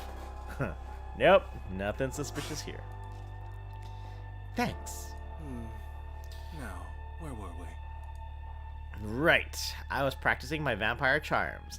I'm so good at charming humans. I totally know what I'm doing. If the council needs someone to... You don't have to go that far. Rose here understands that you're a Fangling. Expertise isn't required. Just mastery of the basics. He looks to Rose then, encouraging. Correct? She's not slick. I wonder if she can tell that I'm onto her desire for more of Laurel's attention. I try not to stare at her too closely, the way you're not supposed to stare into the sun if you know what's good for you. Not that I can look at the sun anymore, which now I wonder if I'll ever miss it. I was the sort of kid who was always tempted by the risk. I managed to resist then, so I'm not going to give in now. The council trusts your judgment. They would have sent us an unimaginative doldrum of a paper pusher if they didn't. Correct. If she had wings, Rose would be preening her feathers, happily indulging in the flattery. I suppose you're not wrong. Just the lip bite. Good. Over and over. Now, back to the basics. Our friend here seems to have lost the pep in his step. I may have overdone my hushing charm. That's why we're lucky to have you with us. Why don't you order our friend to forgive me? Oh, like to order him to say, Laurel Portman, I forgive you for making me a dull boy. Laurel gives me that look he adopts whenever I've said something super dorky. Personally, I think having the presence of mind to work in a reference to The Shining while facing off a certain permadeath makes me pretty cool. But that's just me. Okay. I rub my hands together and shake them out, hyping myself up to put on a show.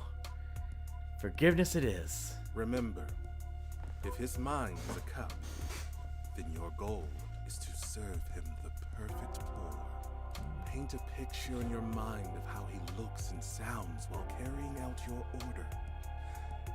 When the picture is clear, prepare yourself to fill his cup with your vision until it almost overflows. Paint a picture in my mind. I can see it. Good. Now hold it in your mind and give the order. Give the order. I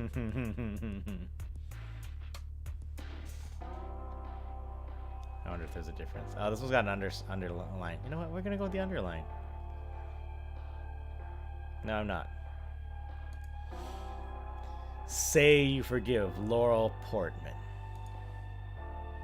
There's a teeter in the guy's posture.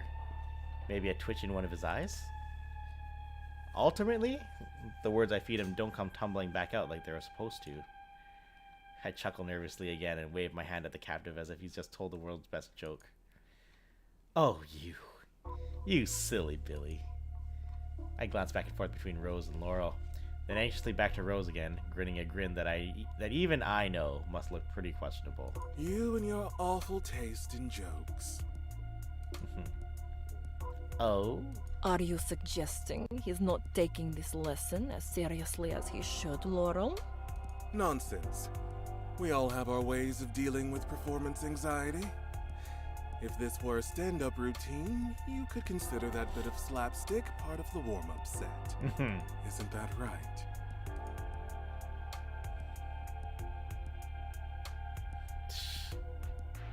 I was really trying. Let's roll with it. Oh yeah, totally just a warm-up. Well, there's no accounting for taste. Come on, Rose. It's not a crime to have a terrible sense of humor, is it? Rose sighs and gives an exasperated little tap of her pen to her clipboard. I guess not. But the Fangling really shouldn't try my patience. Okay. I really gotta get it together here. Laurel can only protect me from Rose for so long. I jog in place for a few seconds, shadow box the air, and shake my shoulders out like a fighter getting ready to rumble. Right. I can do this. I think the time for forgiveness has passed. Don't you? I stop the bouncing on my heels I've been doing for the past few seconds to hype myself up, and tilt my head, confused. What do you mean? Telling our tool here to forgive me isn't very fun, now is it? Why don't you tell him to compliment Rose instead? Rose sputters, looking a deadly combination of totally surprised and utterly annoyed. What? Ooh, that's a great idea. Why didn't I think of that? Everyone likes a compliment. And maybe buttering her up some might temper her urge to dish out a great deal of pain and suffering onto me. I still don't get why she wants to see me fail so badly, but it's clearly personal now. I don't. So it turns out she has history with like all the other two characters, so maybe she is upset that I live with them now and not her. Maybe. I got it. Like how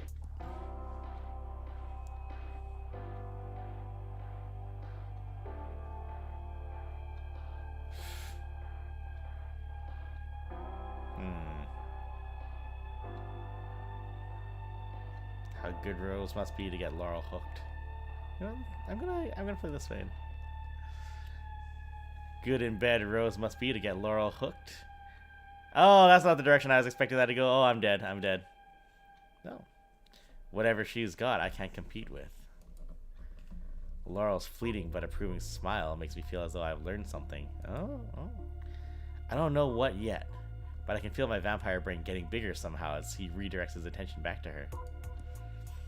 Rose huffs, gives a toss of her blonde hair, makes bedroom eyes at Laurel, clearly delighting in the flattery.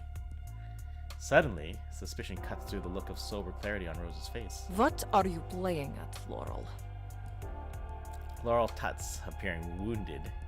He goes for realism this time, tossing out the melodrama he normally goes for whenever he's teasing the three of us. Don't say that, Rose. You'll make me think you've forgotten how much I enjoy rewarding good behavior with praise. No, she got domed. And how exactly am I being good right now?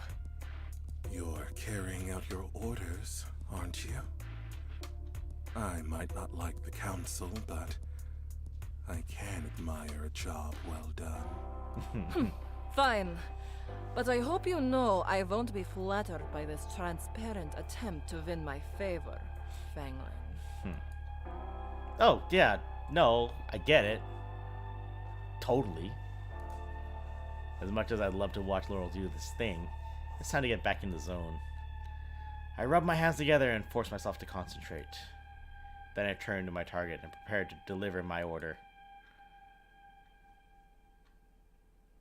Alright, just hit. We'll just do it. We'll hit it. We'll go in too hard. Tell Rose that she's good in bed. Something odd happens after my stern, clear order fills the space between my target and me.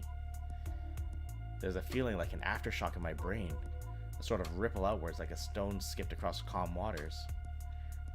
Only the sensation feels like reaching for something and expecting something to reach back. Then our eyes connect, mine and our dinner. He looks at me, hazy and unfocused, but his mouth moves independently of the rest of him.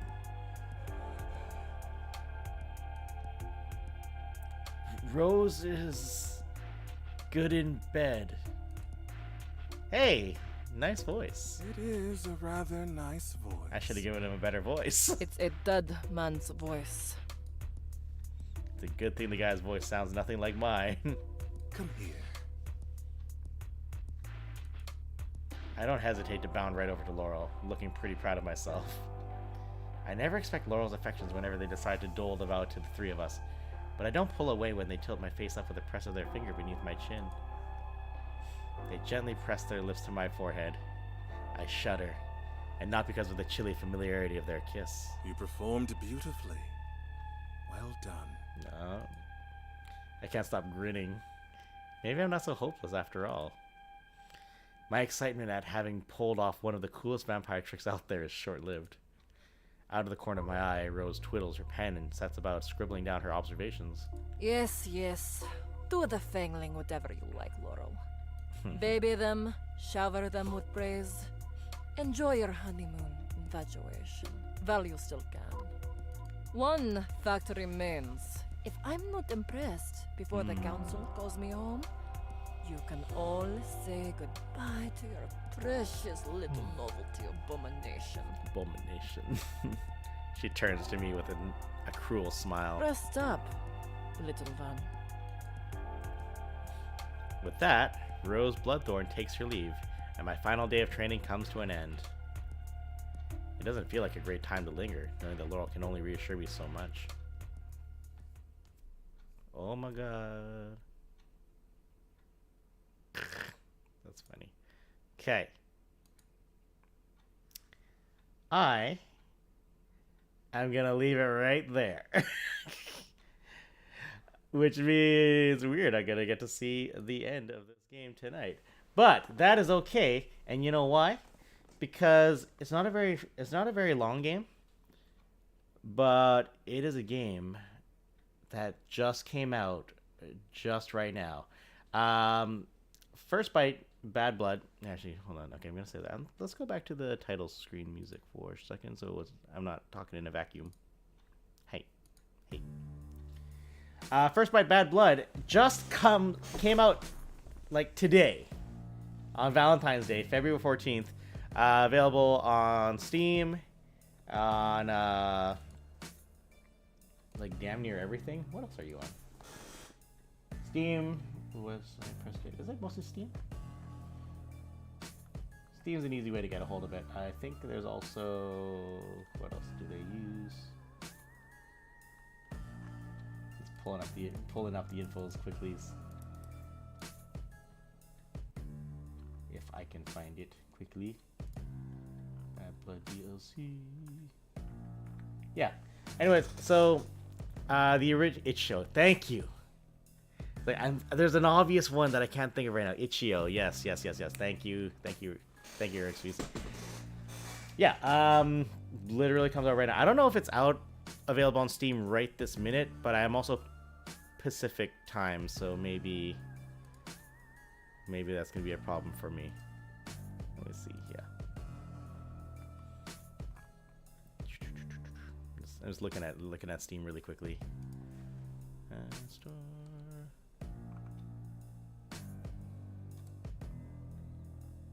Okay, do not. Let's see. First Bite Bad Blood.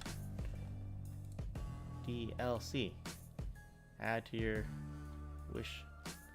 Coming soon. Okay, so maybe not quite yet, but essentially should be out like right now. Made by, of course, the people that made the original First Bite games. Dark humor, quite adult humor, but if you're cool with that stuff, you're gonna have a good time with this. Like I said, it's a pretty short little game, but oh man, if anything I learned tonight, it makes people feel things. People feel some serious feelings, and it's pretty good.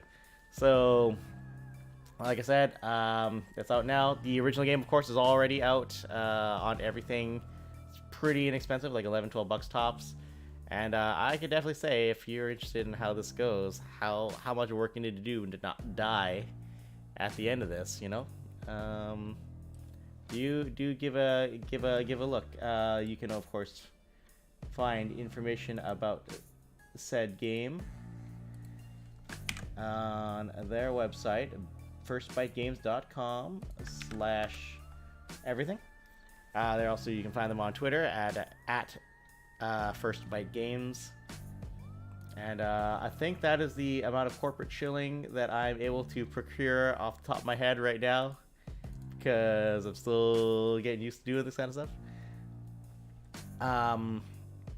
But yeah, that's that game. And again, thanks to Bad Blood Games and Anna Schumann for hooking up our channel with this to show off, because we had a really good time tonight. So that's gonna be it for us tonight. Thank you everyone who came by. Thank you again to Rixfies for bringing your friends over. I hope you guys enjoyed time here. I feel like a damn loser for ripping off the headphones at the raid alert. I turned on my Halloween jump scare alerts for the stream. So I've eaten a few loud noises, and it's funny.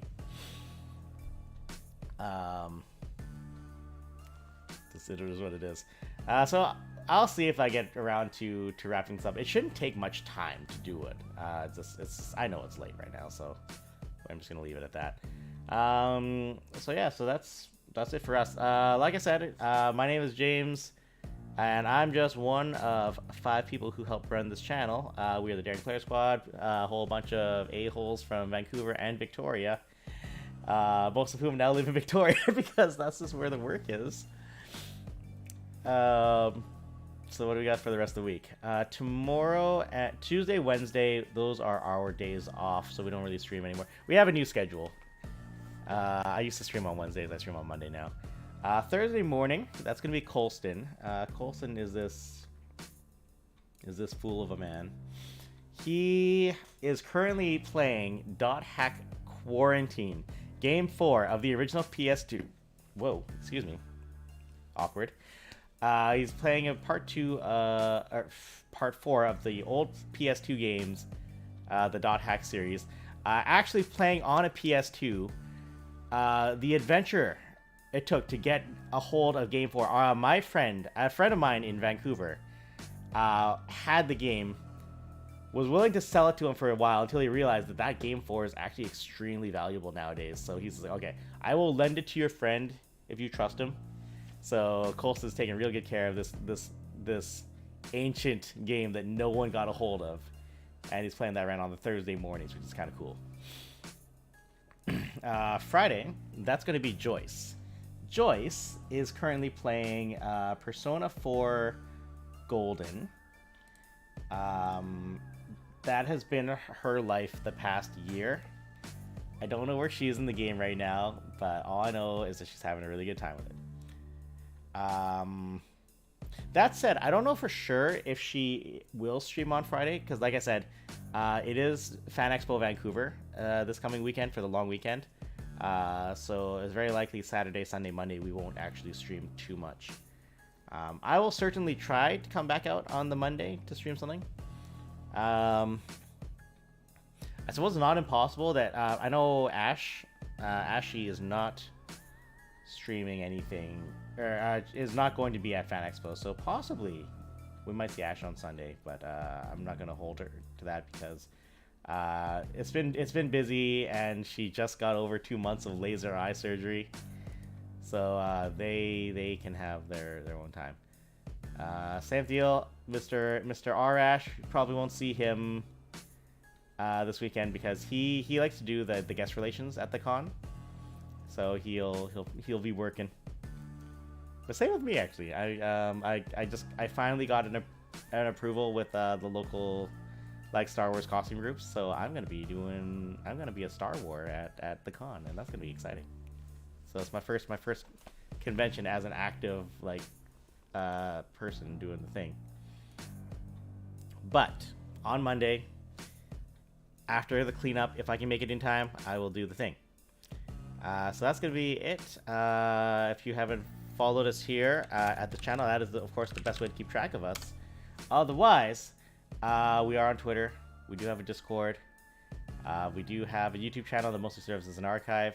There's Facebook in there. There's an Instagram in there somewhere. I need to add so much more content to do things the right way, but I'll do it. I will. I promise. But until then, we're gonna leave it at that. Thanks for coming out. Once again, my name is James. We're the Daring Player Squad, and if you guys are still around to check it out, tell you what, I got a pretty sick compilation of us from our 4th year. It's a pretty good high energy compilation, so I'll just leave that to you. So once again, thanks guys for coming out. Thank you, Rick's Fees. You are fantastic. I'm glad we're friends now. You guys have a good night. Bye-bye.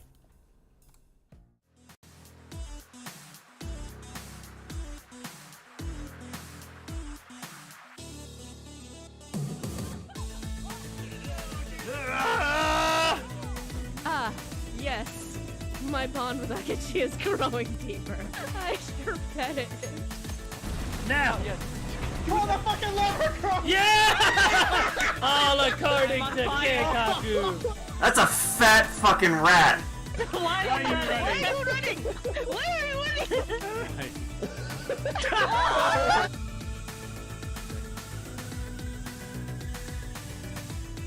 Happy lunar and joyful whatever it's called. That was really pretty. Oh! You wanna spam, you fuck? Do I want you to tell me he had a 3rd second form? Stop talking about the fucking cat people! How am I gonna... You guys, how am I gonna do this? Don't believe it. This is the legendary sea serpent Leviathan. I heard she's a cunt. Fuck you! Holy goddamn fucking bullshit! Fuck you! Yeah! Oh. Dang. Just that the sky is so Family. Stay dead! solar beam. Move forward. Move forward. Move forward. Yeah! Fucking Do it! Are we gonna do this? Fucking die! Fucking die! Yeah!